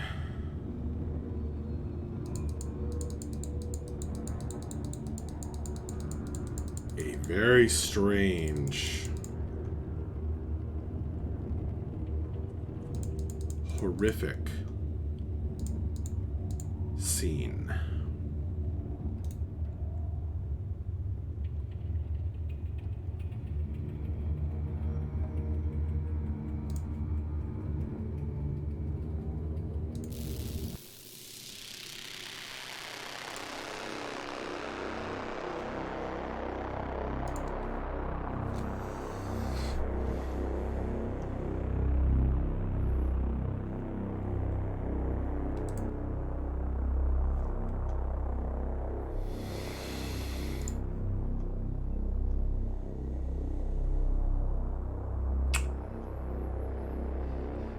Dominating the room, this large cavern whose floor is somewhat broken and dried magma. There is a runic circle with a huge pile of treasure on it. Much bigger than the one you guys picked up.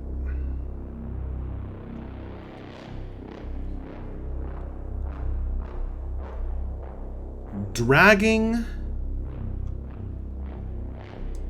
a chest towards it is an aarakocran with a lute slung over his back, a dagger protruding from his chest, and dead eyes.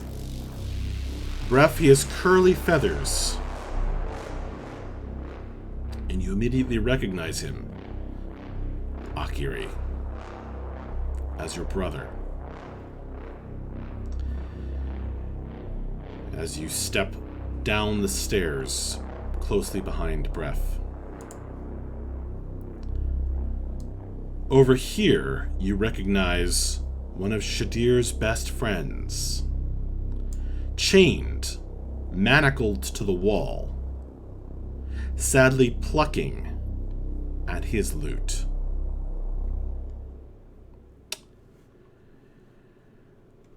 Over here is a corpse of an aarakocran, plucked of its feathers and impaled on a stone spike that emerges from the wall.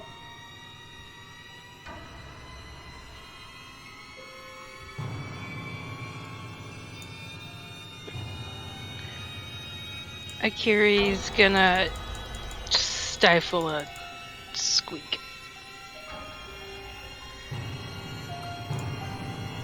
I'm gonna move next to Akiri and put my arm around her. As you move up, the curly feathered aarakocran that looks just like Akiri redoubles his efforts, drags the chest of gold, and shoves it into the runic circle.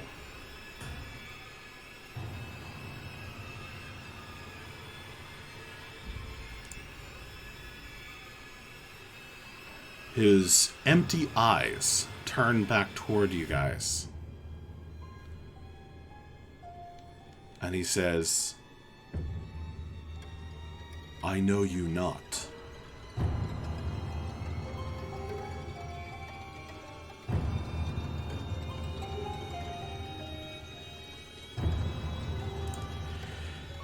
This aarakocran, whom Akiri also recognizes as one of Shadir's best friends, specifically, I should have his name on hand, I'm sorry.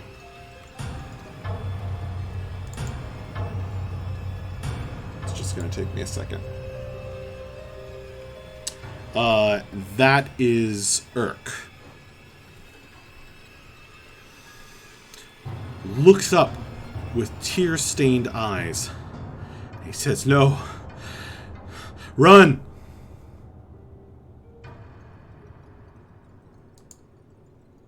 I'm assuming they can probably see Akiri. If she has stepped down to pretty much the bottom stair, then yes. Nah, she's frozen in place at the moment. But she'll be like, no. Okay, no, never mind. Sorry. She will step down to the bottom and be like, no, guys, we're here to save you.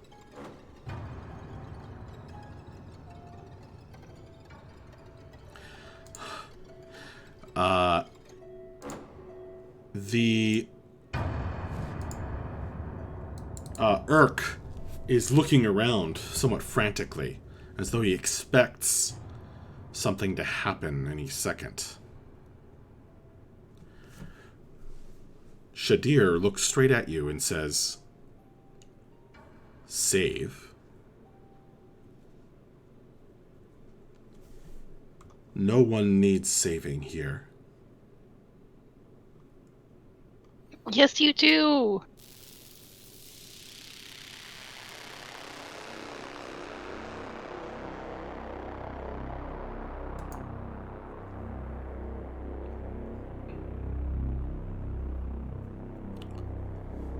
Be gone. These riches are not for you. We don't want the riches.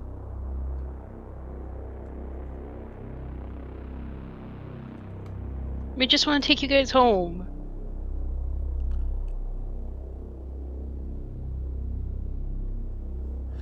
Urk says, "You don't understand. She's coming. She's coming. She'll punish us all." He says, "Shadir, snap out of it."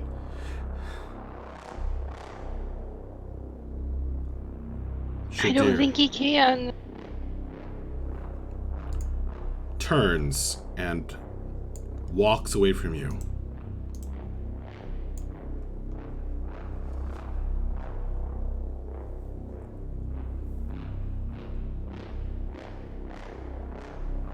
Absolutely no expression on his face.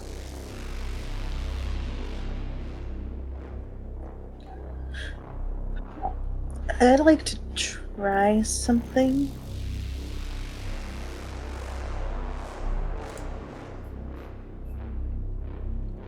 I'd like to move up here and cast Charm Person on Shadir.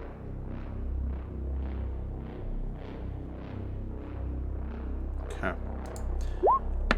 As you do so, he fails. Oh, thank goodness. He stops in place. Your steps, Bella, smoke slightly as you move across that glowing stone.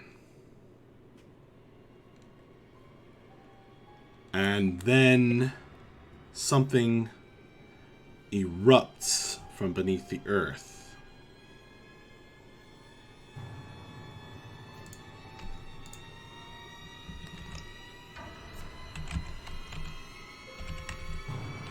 As Shadir cries out in a freaky kind of ecstasy, "Tommel the Fearless!" He turns. "She comes!" Yeah, well, we have breath the best, so fight us. A being emerges from beneath the rock.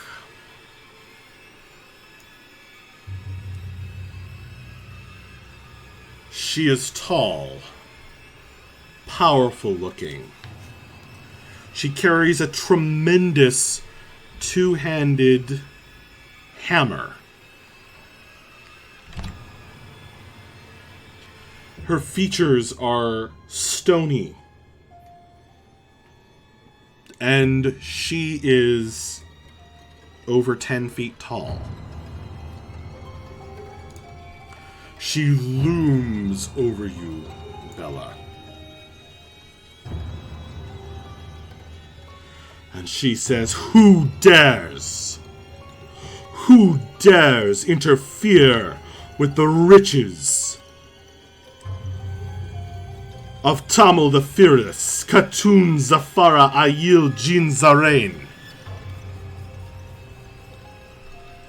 And her voice We're not here for riches. booms.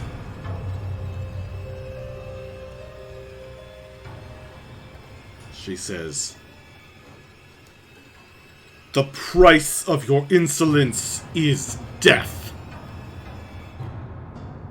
That seems a little extreme. I'm telling the truth. Come on. She seems totally unmoved by your entreaties. Of course. Roll initiative, folks.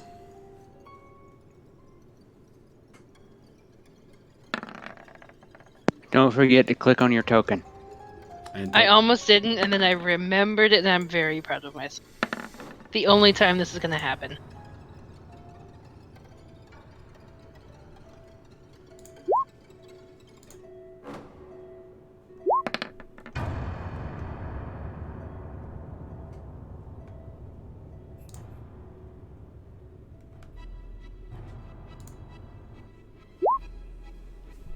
Oh no.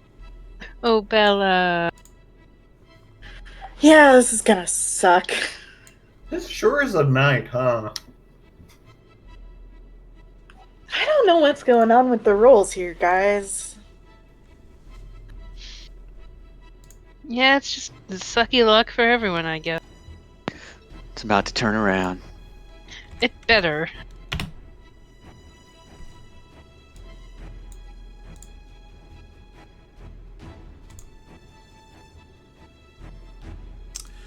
as the enormous woman called Tamil the Fearless swings her hammer down and waves her mighty hand, Ak-Iri, you are tensed to the breaking point. You react first.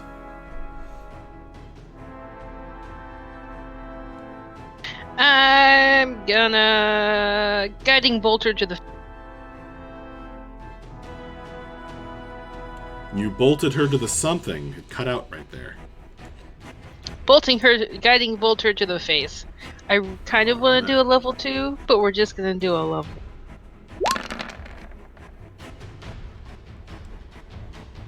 Should have gone with a level 2. Flash of light streaks toward a creature of your choice. 14 to hit. Yeah.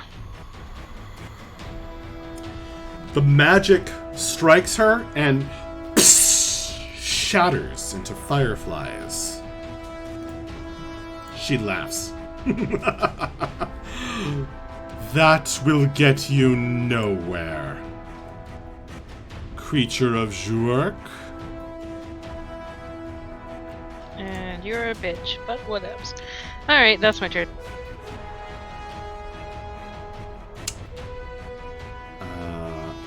Okay. Is there anything else you want to do? No? Breath. Nope.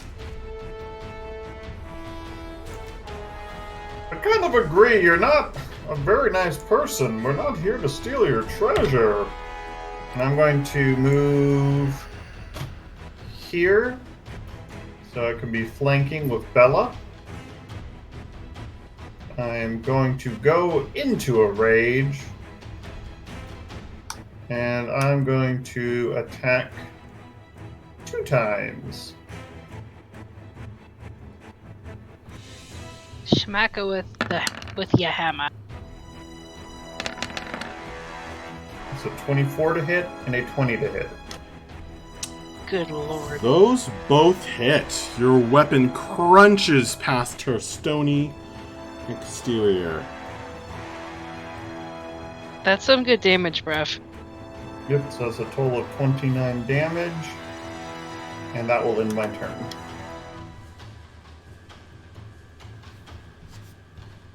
$29 damage? Yeah. Yep. She actually feels that. Crunch, crunch. There are 2 dents in her hips where you smacked her with your weapon, and she looks down at you. You are strong, mortal. Strong enough to make a good slave of the Tao. If you are not here for our treasure, then what do you seek? Birds, preferably. I don't imagine I can spit in her face, so I spit at her feet and say, I am nobody's slave. She says, not yet, you mean. And she waves her hand. Oh no. And then with her other hand, she goes like this. Like she's lifting something. Oh no.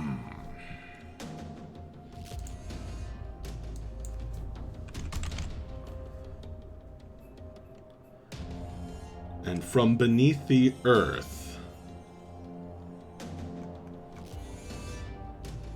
stone bursts forth in answer to her mighty call.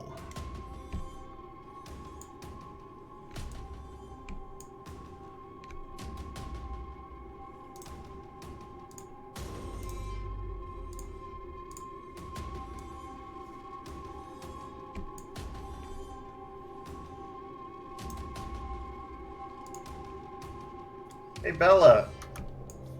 Hey, Bella. What's up? How we doing? You know, super great.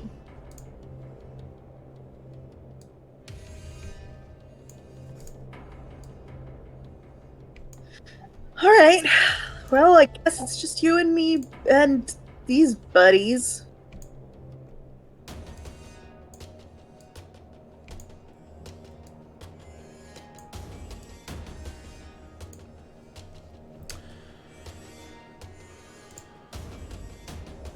Question, does it go to the ceiling? It does, but she has to use 2 sections to reach the ceiling. So these 3 are actually 6.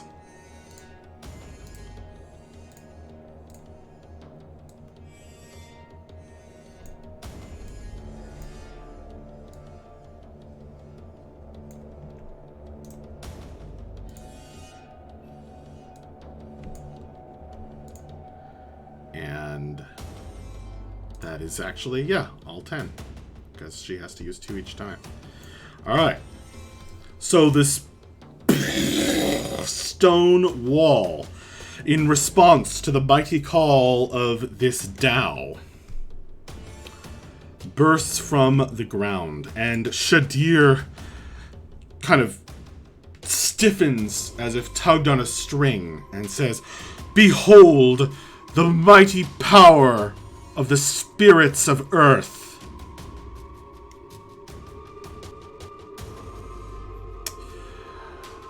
Okay. And then she kind of looks at Bella and Bref and says,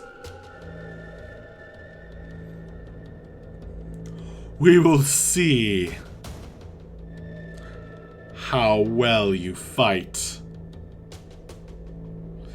And she is going to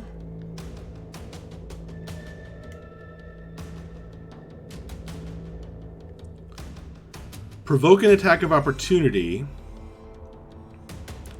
from each of you. Bella, if you have a melee weapon out. I don't. And at least Bref, as she sinks into the ground as if it were air. Just like the earth elementals.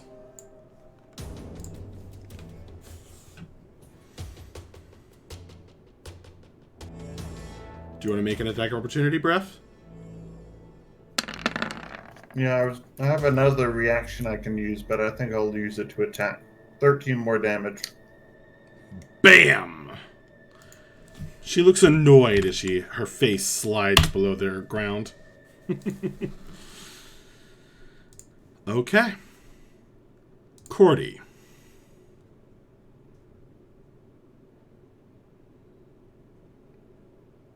Alright, this is cool.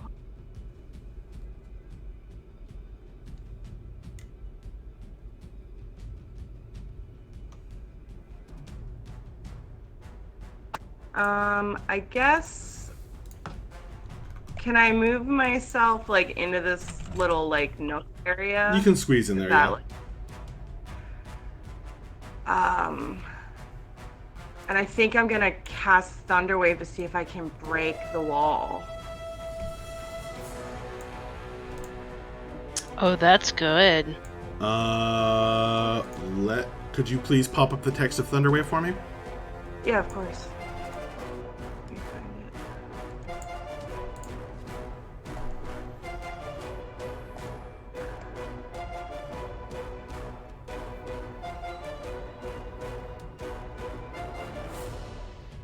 Oh, shit. Oh, did it not send the text? It just, like, rolled it? Hold on, let me find it. I don't know why it sometimes doesn't... It depends on what you have the settings at. I didn't send any roll or text.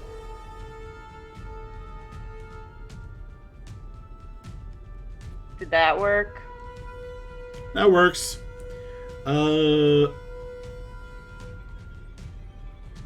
thunderous boom, audible out to 300 feet.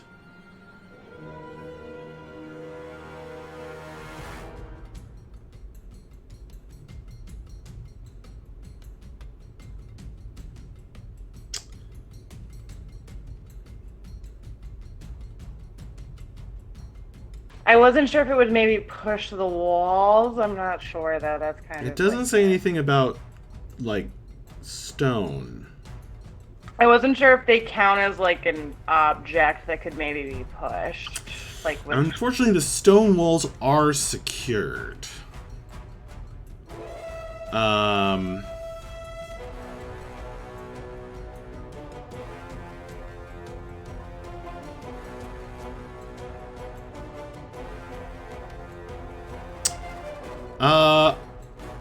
I'll let it do double damage to the walls around you. Cool.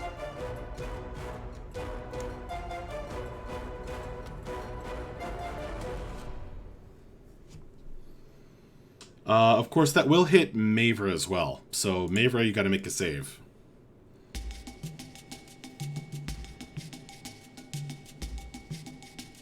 Sorry, Mavra. Trying to get us out.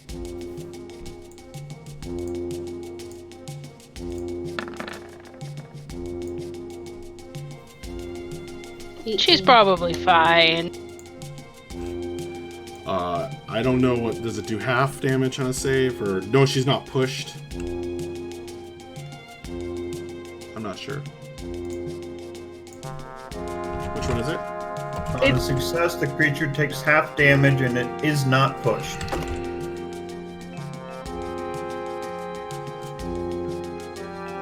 Okay.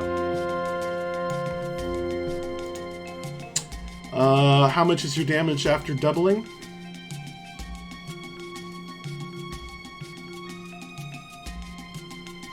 When I originally rolled it, it rolled 9 thunder damage, but you said it didn't pop up in the chat. It didn't pop up, but fine. Okay, so 18 damage.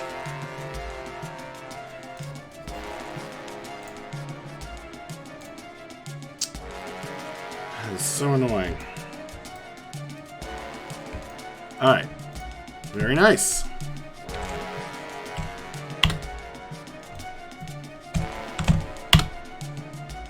So you can see the wall to either side of you kind of cracking and splintering in each direction. And they are looking actually greatly weakened by that attack.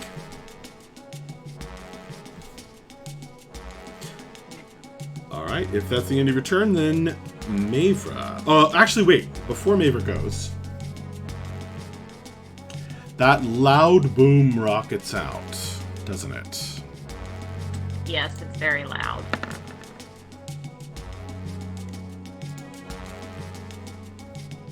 I don't know what you rolled, Max, but stop it.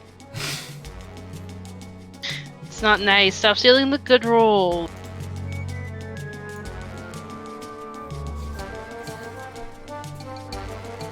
Yes, I'm stealing them. That's what I do. That's how probability works, right? Mm-hmm. Well, that's how statistics work. Same difference. Okay. And after the boom, the loud boom,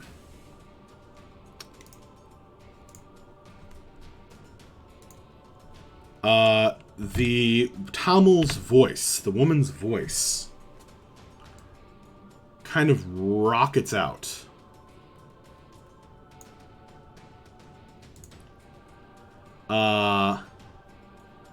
From the very walls. The walls vibrate. And she says,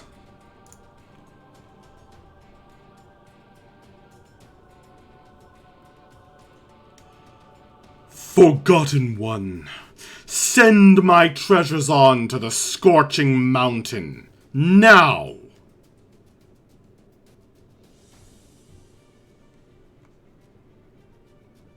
And then it's Mavra's turn.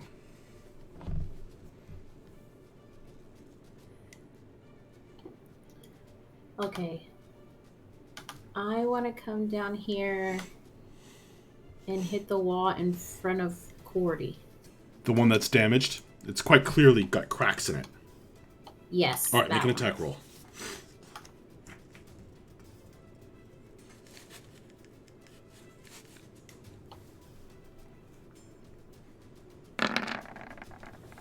And I can actually hit it twice. Unfortunately, you chose a really bad angle with the first attack. You get 2? Yes. Well, Dragon's Bite bites into the wall with the second attack and smash! So Equitas and Akiri, you see the green metal axe that Mavra has been carrying come crashing right through the stone wall. So there's a big old hole in it now. So can we all go, like, how big is this wall? Or sorry, how big is this hole? Not big enough. It's the width of an axe blade. Ah, fair. Okay. So the whole structure is greatly weakened of this section of wall right here. Gotcha. Mavra, if that's the end of your turn, Equitas. Okay. Is there, if I moved up here, are there any cracks in any of these walls that you could see through? No. It's you just could hear solid the wall. voice. You could hear the voice because all the stones were vibrating. But you cannot actually see into the room right now. Right. It's like a 15-foot high stone wall. Right. And this is the wall that's been damaged. Oh yeah, there's an axe blade that's come through it. Mm-hmm. Okay. What about it? And this one is okay. Then I guess.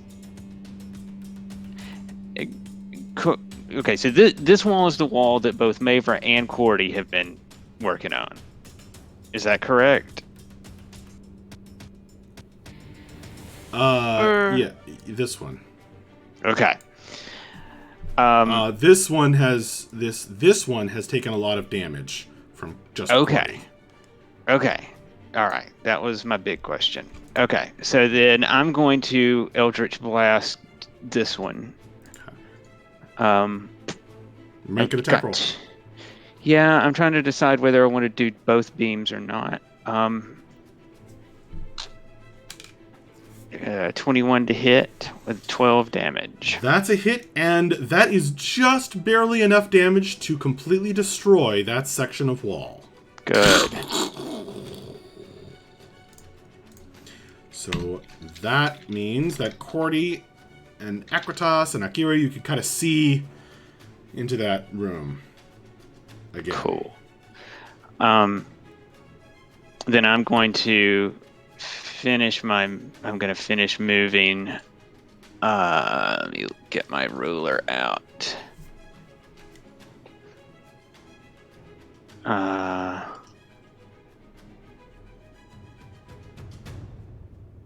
Yeah, and I'm going to come right over here. Well, shoot. Beside Bella. And that's it. Bella.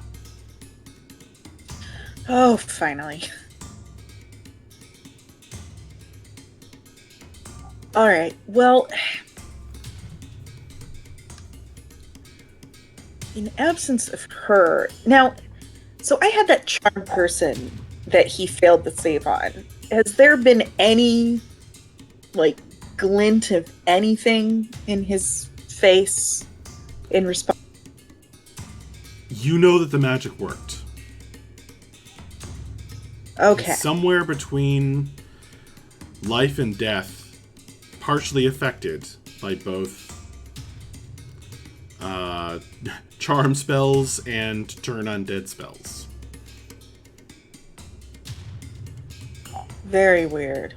Very gross.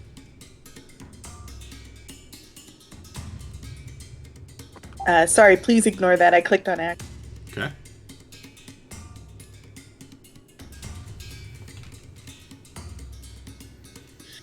Okay.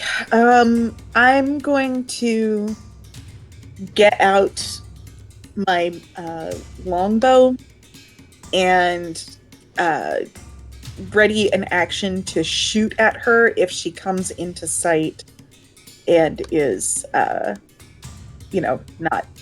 that's not going to result in me shooting anyone else. Okay. You are not in shadow. This whole room is lit up by the magma.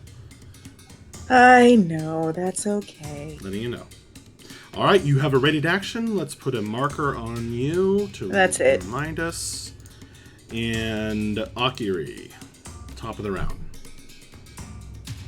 Alrighty. I didn't measure this out beforehand, and oops. I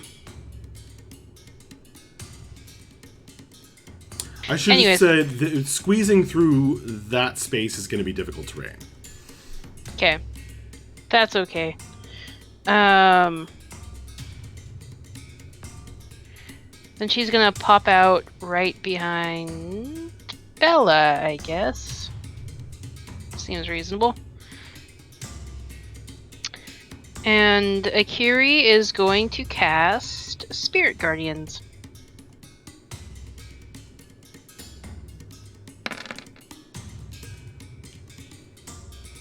Nice.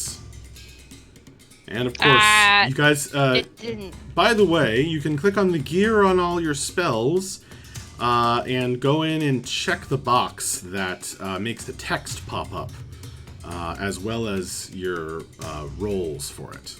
Just so you guys know.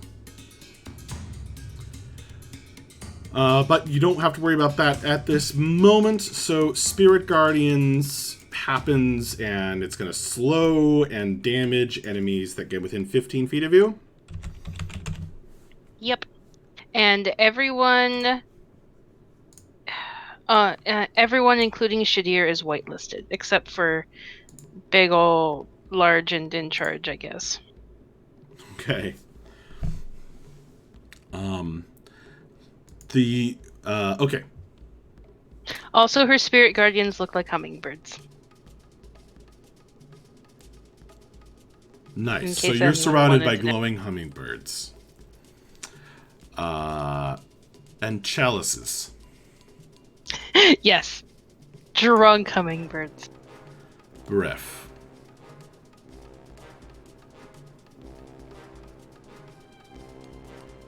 So she's nowhere to be seen. And my friends are through the wall. I am going to step forward here, grab the treasure chest, and yank it out of the circle. Shadir, the curly feathered aarakocran that looks just like his sister, cries out in almost physical pain as you do so.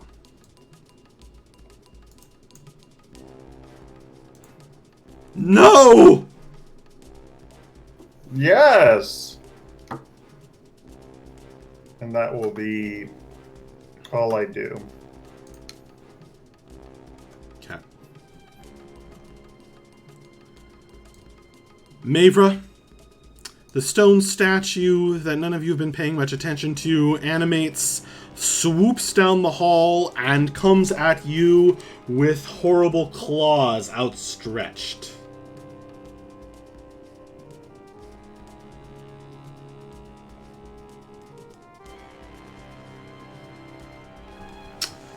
I might have this already set up. I do. Go me.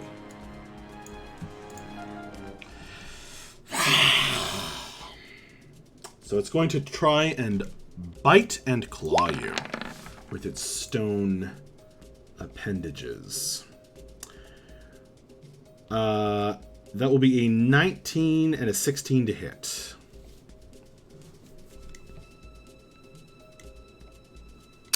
I believe the 19 hits? Yes. Yes. Alright, that will be 4 piercing damage as the stone teeth crunch through your armor, but the claws just scrape over it.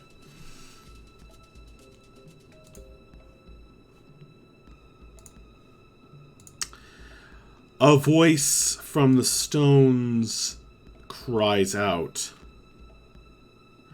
"How dare you!"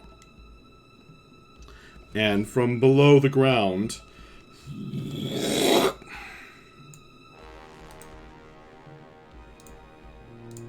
she rises up.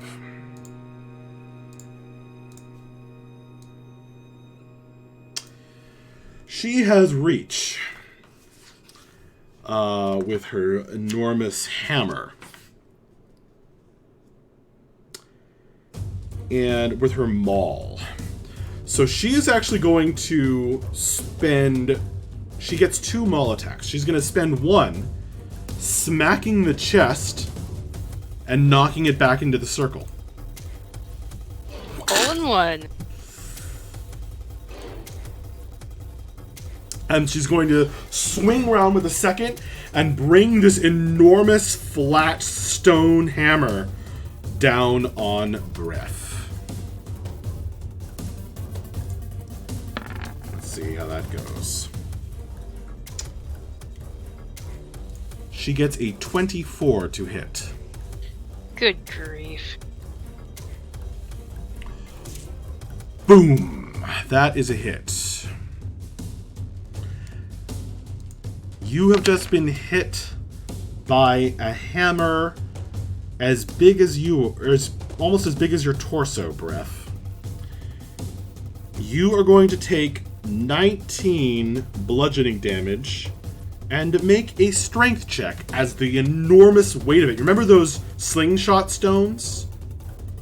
The hammer does something similar. When it strikes you, it almost grows in mass and size.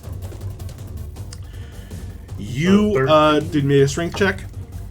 Why is it strength check instead of whatever? Yes, 13. You are knocked prone.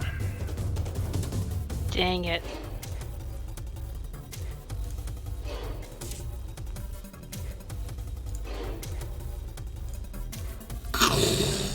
So Breath has been smacked down to the ground, knocked over the head for 19 bludgeoning damage. And that'll be halved to 9? You're still raging? I believe so. Okay. After she does so, she looks over her shoulder and she says, "Hollow slave, send the treasure to the scorching mountain now. My wealth must not be diminished." Cordy.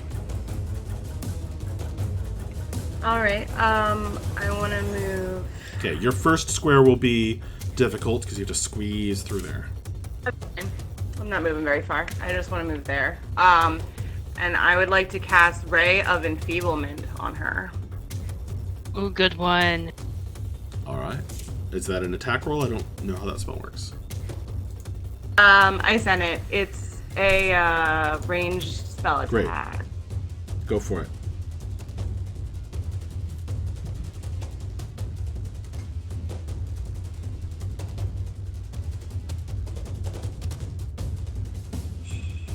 I'm just trying to find... Enfeeblement. It is spelled wrong, isn't it? That's cute.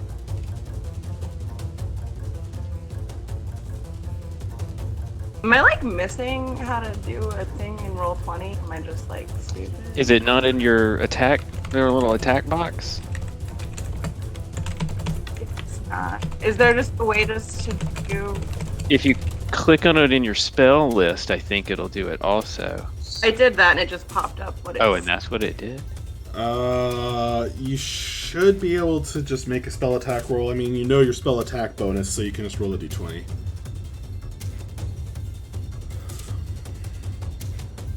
Alright, hold on a second.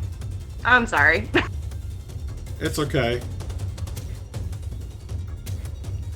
Just roll a d20 and add your spell attack bonus. Ooh. Okay. Jeez, my spell attack bonus is a 7. But Well, that's quite good, but it's not good enough in this instance. As your magic strikes out, just as before when she was struck by a spell, it just splinters over her, and dark fireflies fly out, bouncing off her stone exterior. And the mighty woman swirls her clothing as she turns and looks at you. Rising up to her full height. Alright. Her lower torso, below the waist, now that she's like rising up, her legs are kind of dissolving into this swirling whirlwind of dirt, dust, stone dust. Okay, Cordy, is your turn over? I think it is. That's my turn. Okay. Shadir. Shadir, again, tugged almost like a puppet on strings, says, "I am forgotten." And he kind of reaches around this corner, and you hear this clicking sound as he manipulates something. This circle glows.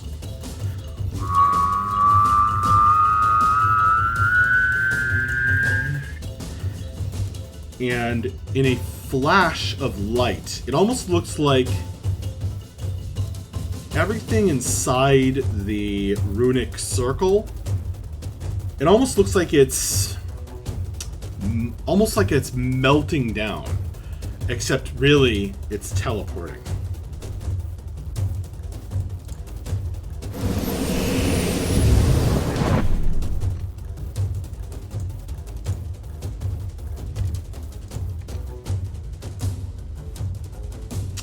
And it's gone. Breath, you feel this tingle of magic on the side of your face as you're standing right next to, and heat as you stand right next to the runic circle.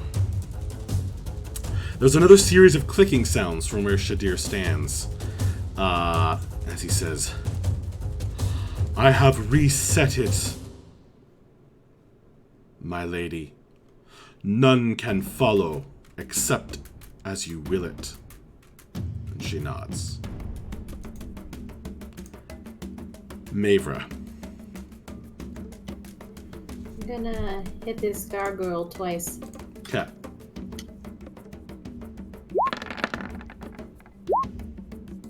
Yes! 26 and a 12. Oh, man. Well, 26 is a critical hit. That's a crit. The 12 will miss, angling off of its stone shoulder, but that is a crit. So you do 7 points of damage. Yes. Okay. And that is a magical weapon, so you bypass his stone resistance to damage and do the full 7.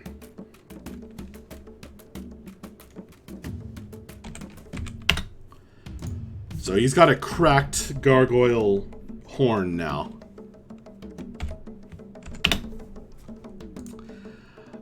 Is that the end of your turn, Mavra, or do you want to do anything else? Yeah. Okay. Equitas. Okay. I'm going to move over here next to. You said his name was Urk, right?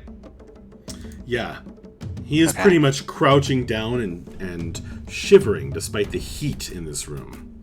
Right. I should have mentioned it's face meltingly hot in here. Right. And I'm gonna turn around and I'm gonna deliver 2 Eldritch Blasts to the Beauty Queen. All right. 1, 2, a 19 and a 14. The 19 hits. Cool. So that's 6. Jesus, another insolent, poor slave being.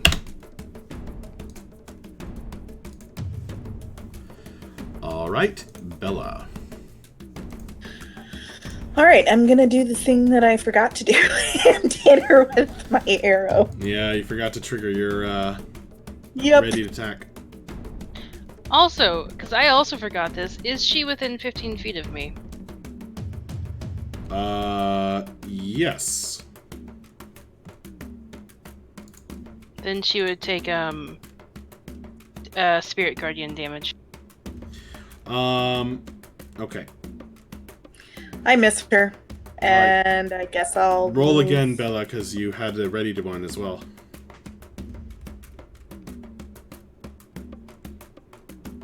Sorry, clicked the wrong thing again. All right, that's a 9. Great. Your arrows both flew wide. You are a little off kilter, I would say, in this whole situation. Yeah, it's been a shocking day.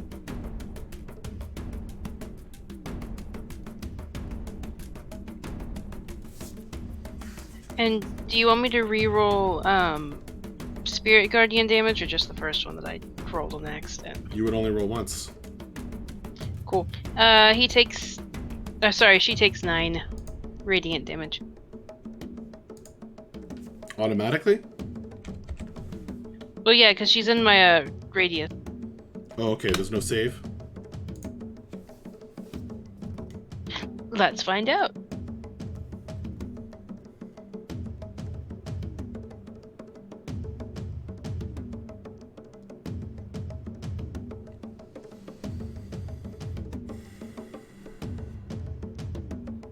Sorry, I must make a wisdom saving throw first. She gets an 8, so she fails and takes the full damage. Okay. Which is 3d8. She's also slowed, or is she slowed when moving toward you?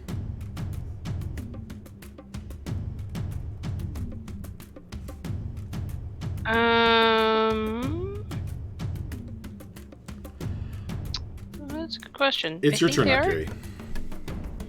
Okay. Do.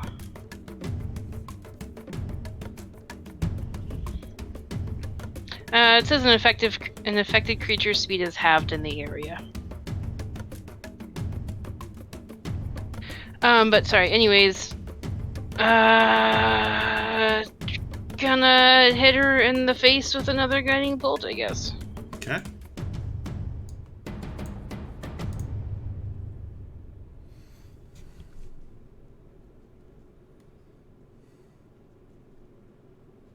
Going at level 2 this time.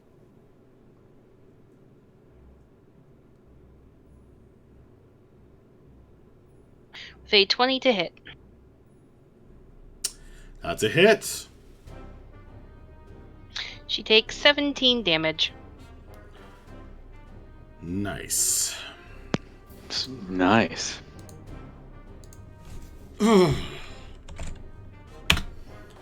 She says,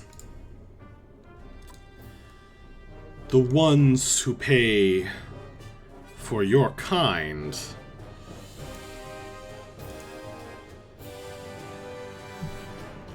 underestimated your power. Impressive."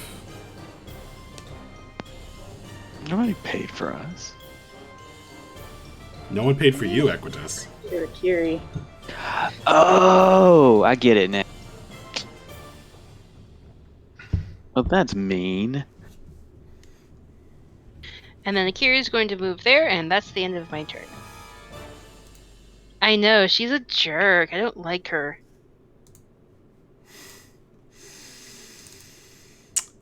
Okay.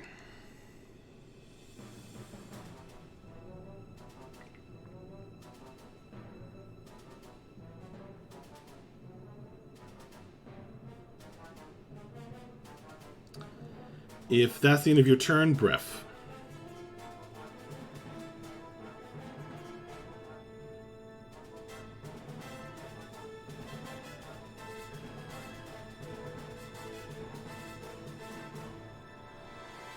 I can't hear you, Jeremy, if you're talking. Nope. Don't hear nothing.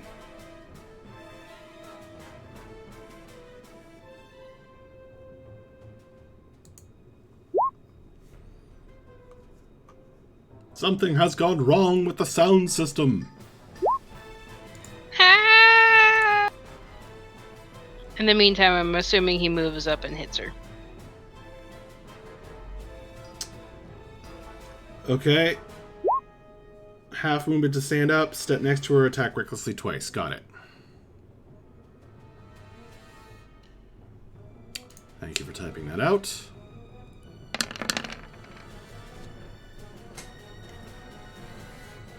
Nice.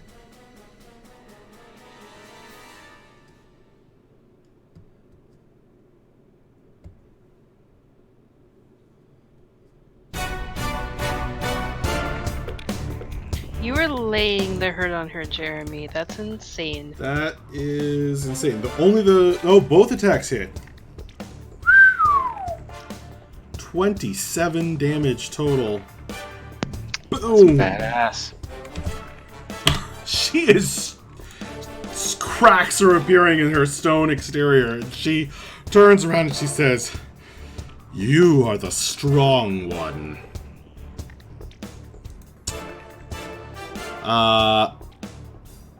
Can you hear me now?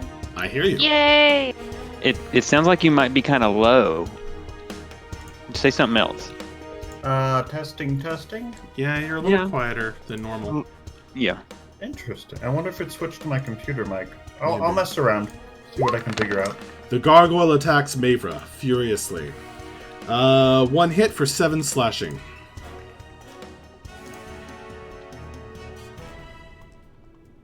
I can't hear you if you're talking, but I will move on.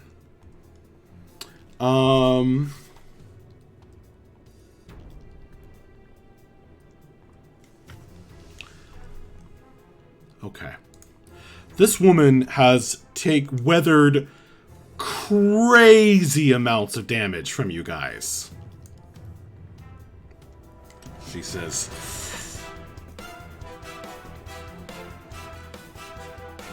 "There are many things that the Tao can do.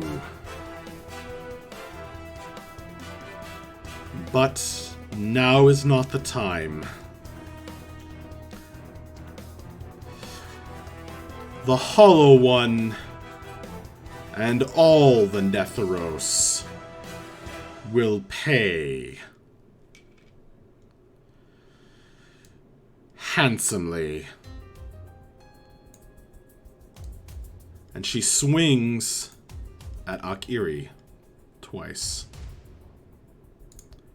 I'm For going you. to. Well, I'll wait and see if any of them hit. Okay, so Yeah, just a little bit. the first one is a critical hit. Let's resolve that. I'm going to use my reaction to hit Spirit Shield. Okay. If you're raging, 30 of you takes damage. You can use your reaction to reduce that damage by 2d6. When you reach certain levels in this class, you can reduce the damage by more. Nice. So you're going to take 6 less than the Thank you, full Brev. damage. Don't thank me. Thank Oops, the wrong spooky dice. pirate ghosts. Wrong dice. Never mind that. Yes, the ghosts reach out and hold back her hand. Wow, that was a terrible 40-20 roll. Good thing it didn't matter. Okay, so as her hand is slightly held back by the force of the sailor ghosts that erupt from Bref's aura, you will only take 36 damage, Akiri, as the massive goodness. hammer smashes down onto you. That was minus that 6, right? Yes, If he hadn't done that, you would have one-shot her. I know. I can see that you had 42 with your Yeah, extra health. yeah. You said that was 36? 36 total. Yeah, Kiri's unconscious. That is only the first attack. Her second one...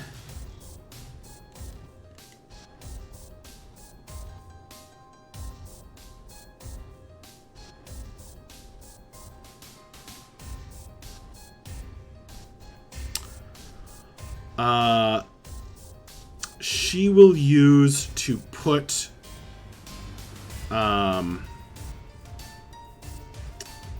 she hits your unconscious form,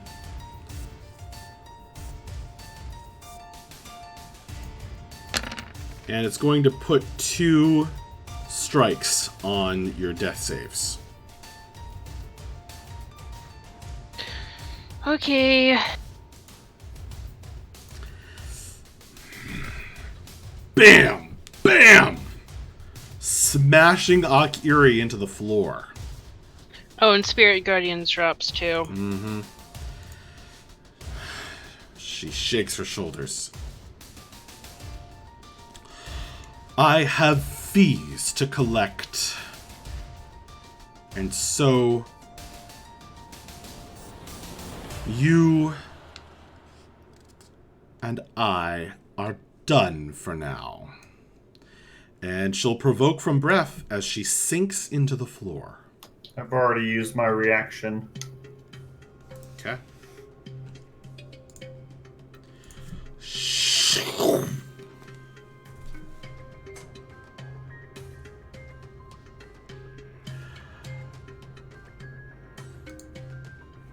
Cordy. Alright, I'll run over to Akiri and pump a cure wounds into her. Oh, thank you. No problemo. Where is cure wounds?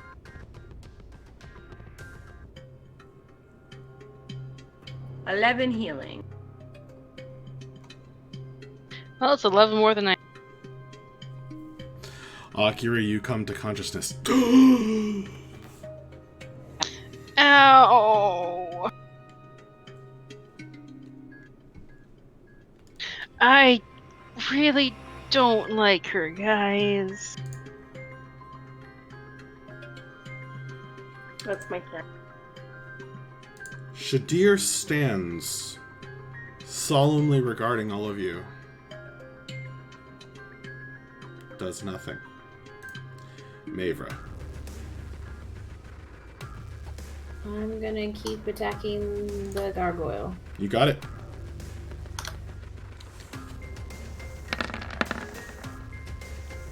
$19 2 hits. and a 24. Crunchy. You have smashed through like one of its wings. It can probably barely fly now. Anything else, Mavra? Good, that's it. Equitas. All right, so okay, so she's got the gargoyle up there. Urk is looking up at you with Yeah. tear-stained eyes. Yeah, he's not. Is he tied up or anything? He's just He's kind of manacled to cowering. the wall. He is manacled to the wall. Well, I want to take my turn to look at the manacles and see if what I can do with those. If anything. All right, make an investigation check. Well, can I instead? I don't have anything that would even work on them.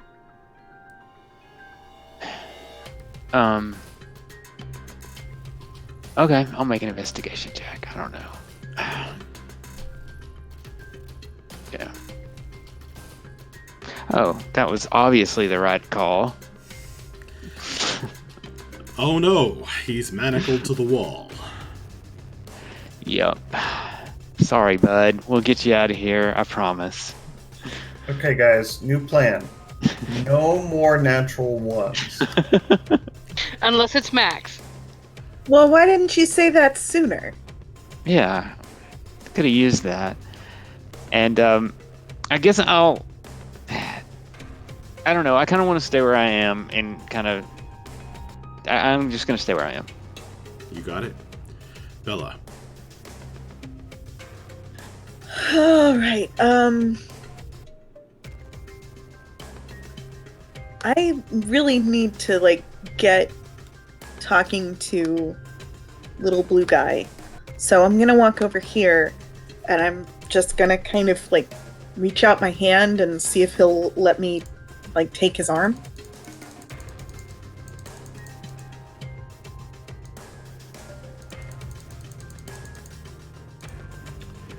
He steps back slightly. I know you not. I say, oh, I think you do. I think you probably remember that I'm your best friend. His eyes cross slightly. I know you. Yes, exactly. We're friends. And I came to ask if you would come with me. Shadir nods. I'll take his hand if he'll let me. He allows it this time. All right, that's cool. That's probably going to be. I mean, that probably took an action to do, right? Yeah, definitely. Yeah. Okay. Akira, your turn. You're Alrighty. conscious, but on the ground. Yay! She's going to stand up with Alright. a very thick groan of pain because ow. Limp over to Breath and give him a cure wound. Hey, thanks. I get you, buddy.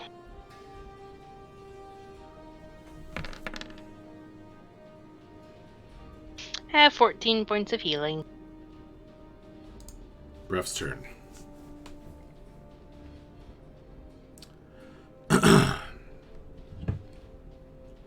So, as far as I can see, the only...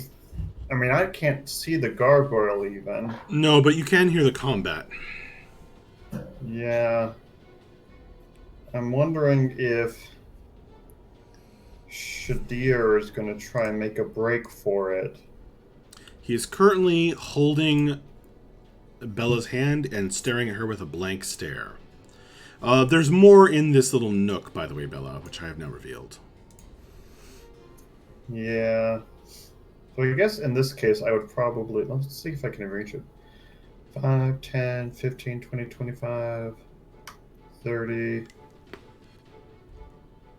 35. I think I can reach the gargoyle. This square is no, squeezing. because this would be difficult terrain, Yeah. so I couldn't. And Mavra is So- difficult terrain as well. I'll make a double move action and move here, Okay, and that'll be it. got it. The gargoyle will lash out.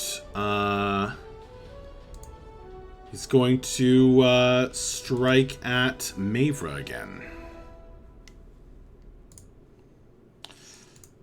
Just unrelenting in his stone fury. That's 2 misses.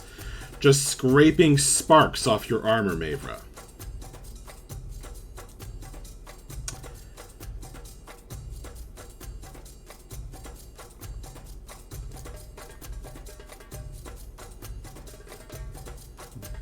Bella, Yes.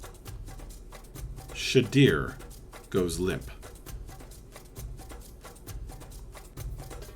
He falls forward, and if you his tug on your hand, he's strangely light, and he falls to the ground like a puppet whose strings have been cut, forward over the obsidian dagger that sticks out of his chest. Cordy. Oh my god. I would like to hold Ray of Enfeeblement for the next time the person pops up and I want to try again. They're hitting very hard. Alright, you cast the spell, the magic coalesces in your fingers. You're ready. Shadir simply slumps over. Mavra, your turn. Just gonna keep hitting the gargoyle. You got it. The green metal axe swings forward. That's a hit. 10 more damage. Crunch. You're certainly hitting him harder than he's hitting you. Equitas. Okay. I would like. Oh, Max, Mm-hmm. there was another It was- roll that didn't show up. It was another 11 damage. oh yeah. A hit? I believe Yeah, so. What was it? 20. Okay. 22. Okay, the gargoyle looks nearly dead. Equitas. If I moved here, would I be able? Would I have a? Yeah, right. To Yeah, the either, square either here. of those 2 squares, yeah. Yeah. Would I have a clear shot at the gargoyle? Not a clear shot, but a shot. A shot. Okay. 2 shots might hit it. Okay, I'm gonna move there, and I'm going to shoot at it twice. Oh no, please tell me I'm not to blame for waking the baby. Oh no. I haven't shouted. Have I shouted, guys? I don't think so. Alright. I just don't want to take the blame. Alright, so 2 attacks with disadvantage, 17 hits. That is 10 damage. Yeah, not bad. It's dead. Nice. The gargoyle crumbles into dust. That's my turn.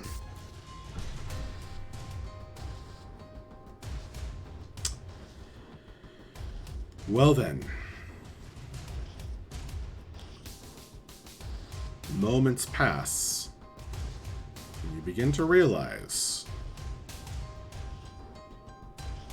Tommel the Fearless is not coming back. You're out of combat.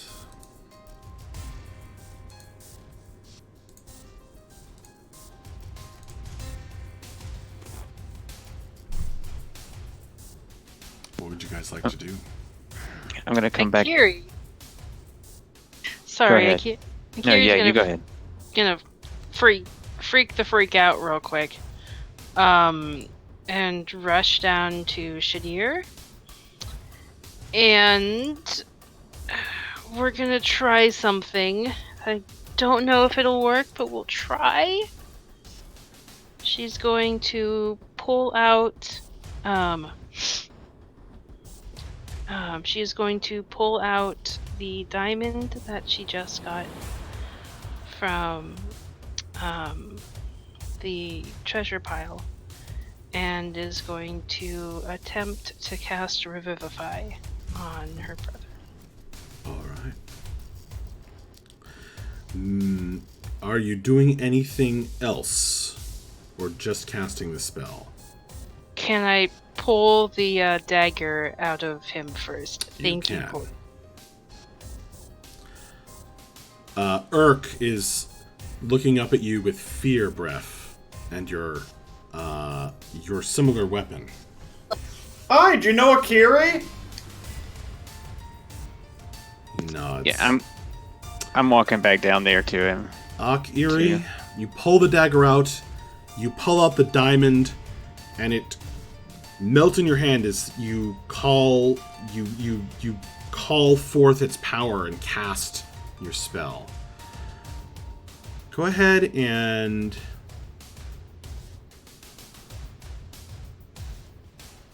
make a... What did I ask for last time? A wisdom check?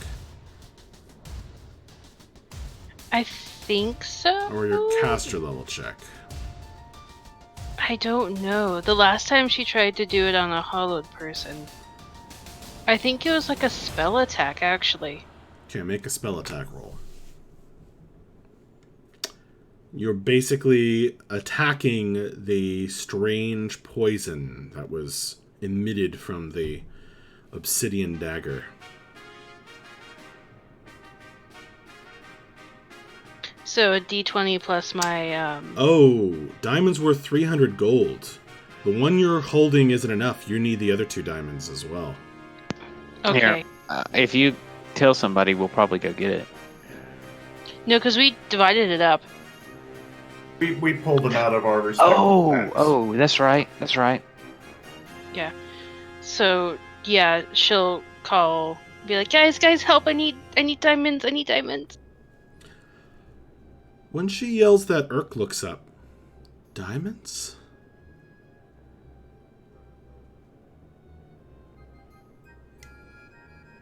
Do you Okay.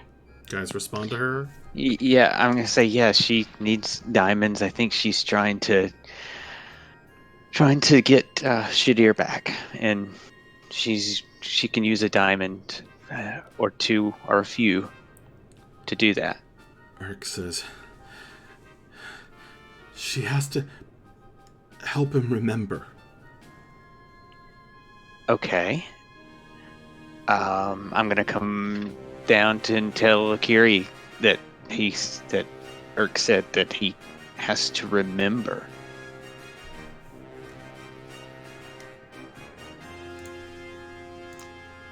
Okay. Well, yeah, but we need him alive first. Well, okay, yeah. Alright, so you bring her the other 2 diamonds. So now you have 3 diamonds, and the total worth is over 300 gold. Good. So they will all melt down and contribute their essence to the power of your spell. Urk's comment notwithstanding, are you doing anything else before you cast the spell? She's gonna go, Jurk, please help. Please help. All right, make a D100 roll and add your cleric level. So a D100 plus, you said cleric level, which is 5. 36. So that's a 36. You reach out. There's no response from Jurk in this unhallowed place. Perhaps the Cycle Pantheon cannot reach here.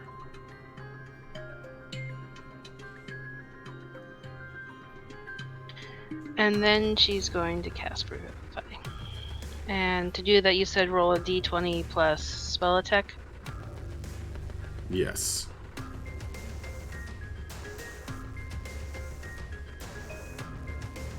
Oh yeah, I remember why it was spell attack. So that's a 19. 19.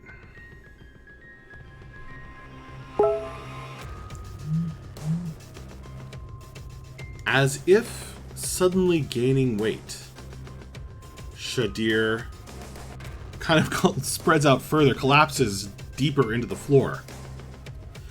But for the first time, you hear him breathe.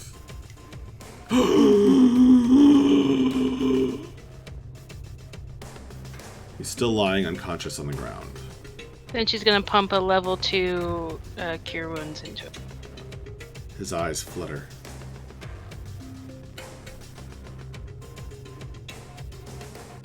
He looks around.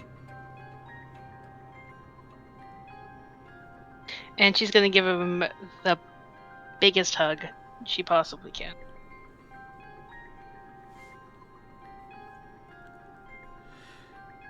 His hug back is hesitant. Not almost half-hearted. But the blank stare is gone, replaced by an expression of freaking out.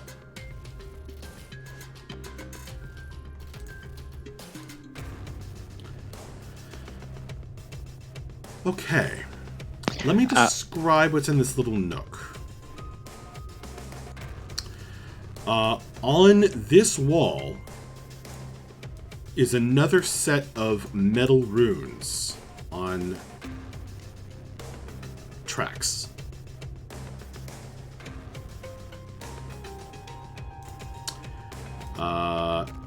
They look like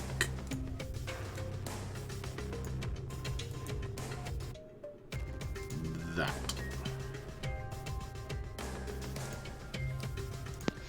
I'll bet that will make the teleportation circle teleportate. Yep.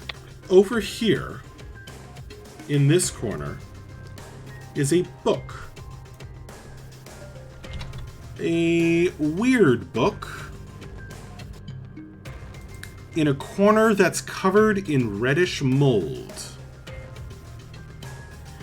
And there's some kind of greenish and reddish fungus growing out of it.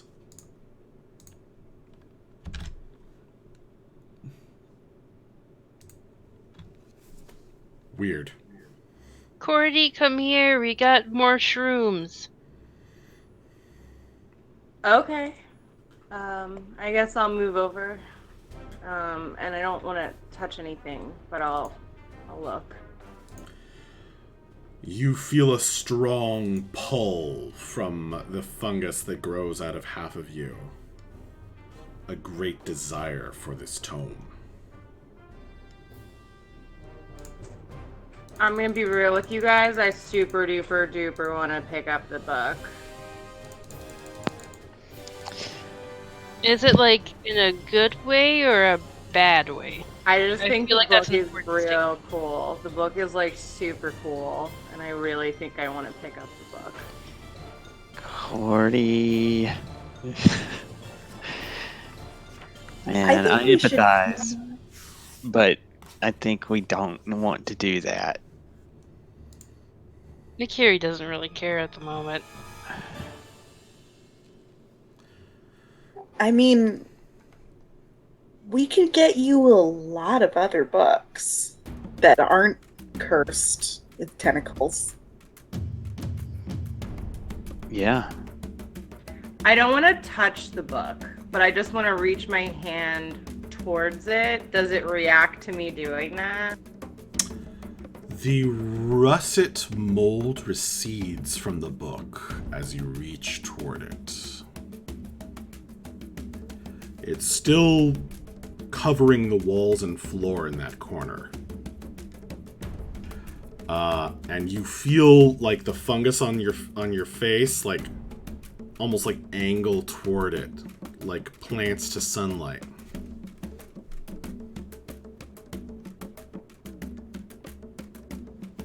Guys, I think I should pick up the book.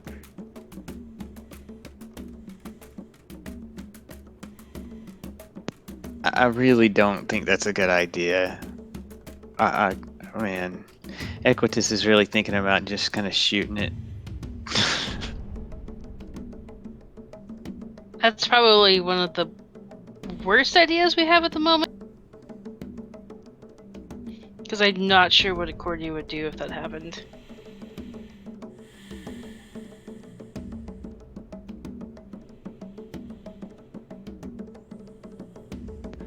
We I'm could just... going. Go ahead. Yeah. No. Well, I mean, I was gonna try to get Urk loose from his shackles somehow. You could get Maver to cut it. She's the only one with like an axe. Yeah, that's a good idea.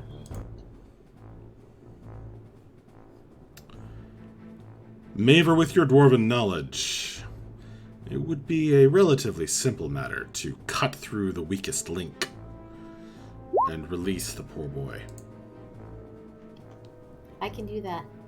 Yay!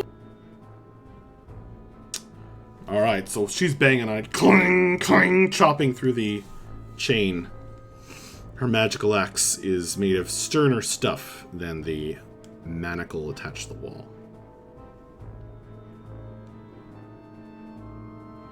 If I step back a little bit away from it, does it help clear my head? Like the pull compulsion? It's like pushing back against the tide. You feel this strong pull. You know there's power and knowledge in those pages. And it has something to do with the Cordy Sephi. It feels a connection. Alright, I'm gonna look around the room. That you said that there was an aarakocran like pinned to the wall, right? Too? Yep. And is that like one appear to just be dead? Unfortunately, yes. It's a little smaller than the others. Yeah, probably younger. I'm going to cast Gentle Repose on it, which will prevent it from decaying or becoming undead. And then I'll say I'm sorry to the group and I'll grab. So Cordy casts Gentle Repose. This corpse kind of transforms. I guess it comes off of the spike and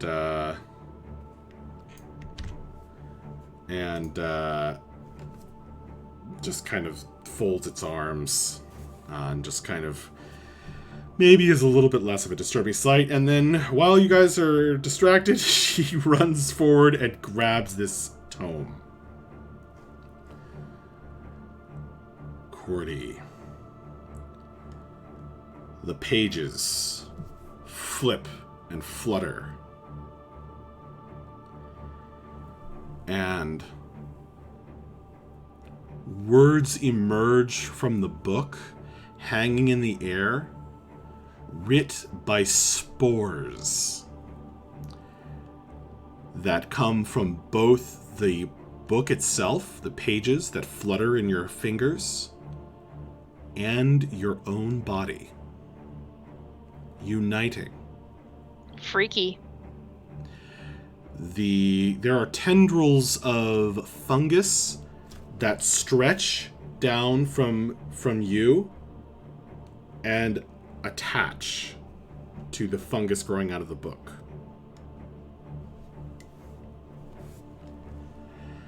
And the words, as you flip from one page to another, tell you the following. Make a d20 roll for me, please. And add your wisdom and proficiency bonus. Basically like a spell attack. So that would be 13. Yeah. Okay, noted.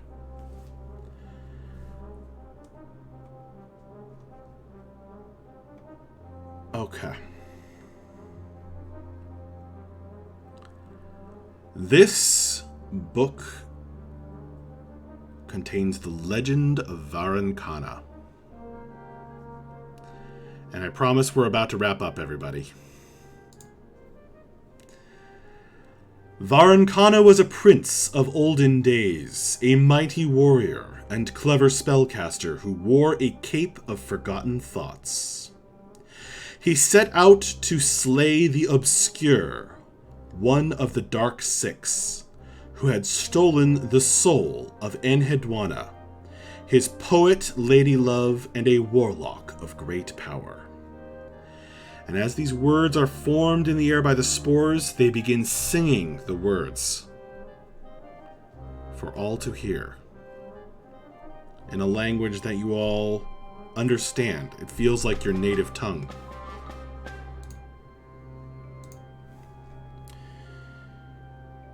To do this, he laid the grandest trap of all time, the morass that would sink an unchanging immortal being. To stop him, the obscure loosed one of his greatest lieutenants.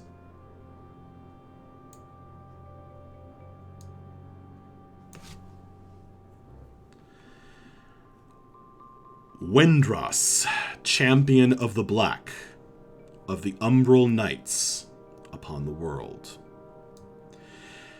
Their battle was tremendous. Magics and weapon blows that broke the very earth upon which they stood and caused whole towns to fall into sinkholes and chasms.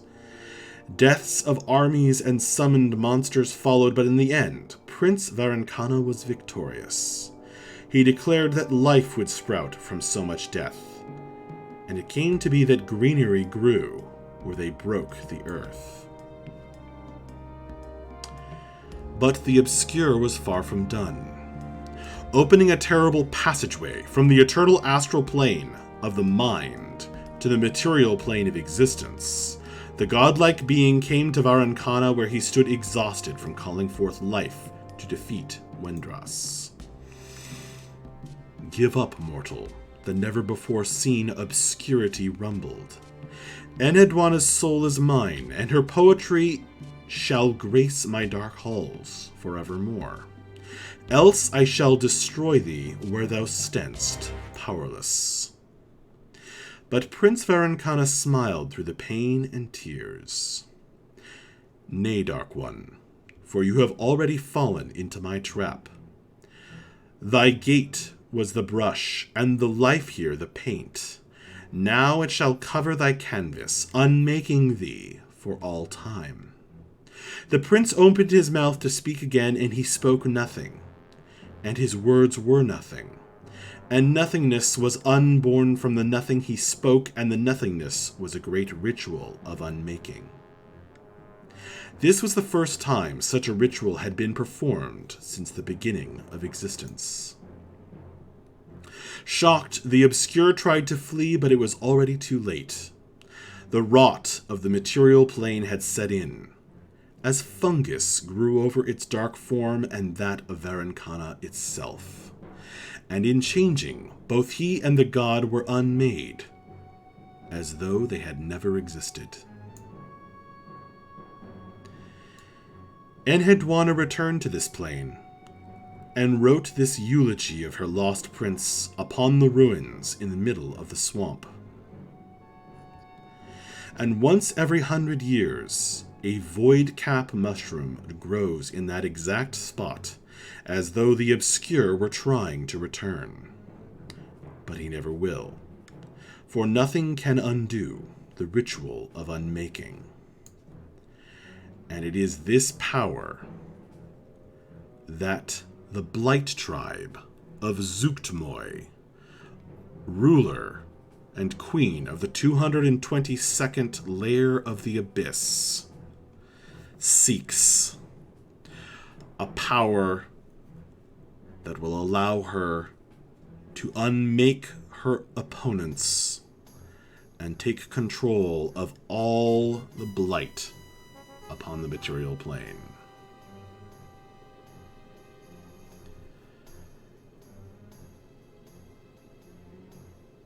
The singing voices come to an end for most of you. But Cordy, your mind is humming with this knowledge and power. And you feel an overwhelming understanding that you need to strike out on your own and find this place in the swamps of Varankana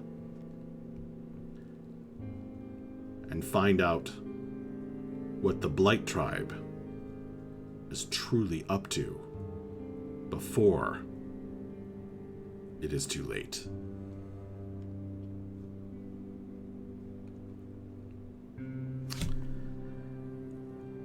And that's our session, folks.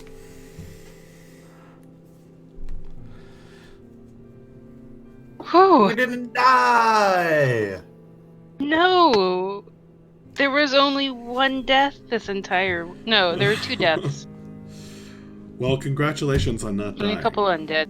That definitely could have gone south if you hadn't done so much damage so quickly. Yeah. Yeah, it's a good thing we hit her so hard so fast. I got some good D6 rolls. Those we were saved a crazy. deer! Yes! We'll see how well this works out. Hopefully you heard all that, Alexis. I did. I was just listening. Good. So yeah, that is going to be our framework for why, unfortunately, Cordy is going to have to go off on her own, do her own thing for a while, and Alexis can't join us, very, very sadly, for a bit of a while. I said I will miss you guys. If there's an opportunity for me to pop in, maybe I'll pop in, but fall is hard. Oh, Gonna Miss miss you. you. Yeah. Don't die, or I'll make you all my minions. might be worth it. That's not it. You're not discouraging us in any way. Wahahaha. Whew. Yeah, so you saved your brother, saved Urk, got a bunch of treasure, which we will handle, maybe in Discord over the week, and fought off the Dao that guarded the Ember Shrine. Drove her away. And got a bunch of information. No kidding. Mm-hmm. Sure did. Especially from the book and from things she was yelling. Mm-hmm. I mean, if you're gonna like put the Necronomicon in a cave, like I'm obviously gonna pick it up. It would be like against her character to Like, Yeah. not. That's right. I mean, honestly, I'd probably lick it. Yeah, probably. Yeah. You look back and it's just like completely cleaned off. You're just going at it like a popsicle. There's been a lot of jokes this game. Yeah.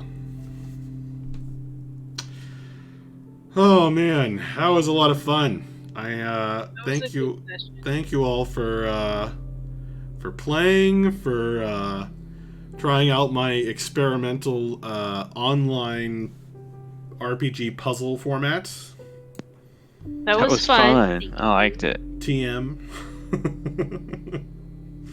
Sure, Max.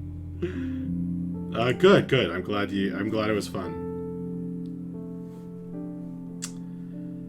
And boy, yeah, that was some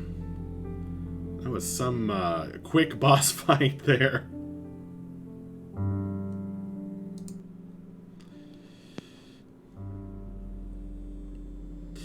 All right. Well, thank you to Jeremy, player of Breath. Thank you, M, player of Akiri. Thank you to Paul, player of Equitas. Thank you, Alexis, player of Cordy Seffi. We're gonna miss you. I will miss you so. Thank you to Danielle, player of Mavra. Thank you to Kirsten, my lovely wife, player of Bella. Thank you to everybody who joined us in Twitch chat. The man with no screen name, Villas Farthuk, Kenny was here for a bit, and Leo jumped in to throw down his Prime subscription, 4 months. Thank you. Thank you so much for supporting the stream. And I may turn on the stream for some campaign prep this coming week. But in any case, we expect to be back for more of the Wildlands 1 week from now, on Sunday, and of course on Saturday, or actually on Monday night, because I will be doing Sky Nights on stream. We had to move it from Saturday, so check in for that. And we'll see you again soon. So thanks a lot, folks. Have a great night. Thank you all for playing, you guys. I love you all. Bye. Bye-bye. Bye-bye. Bye-bye.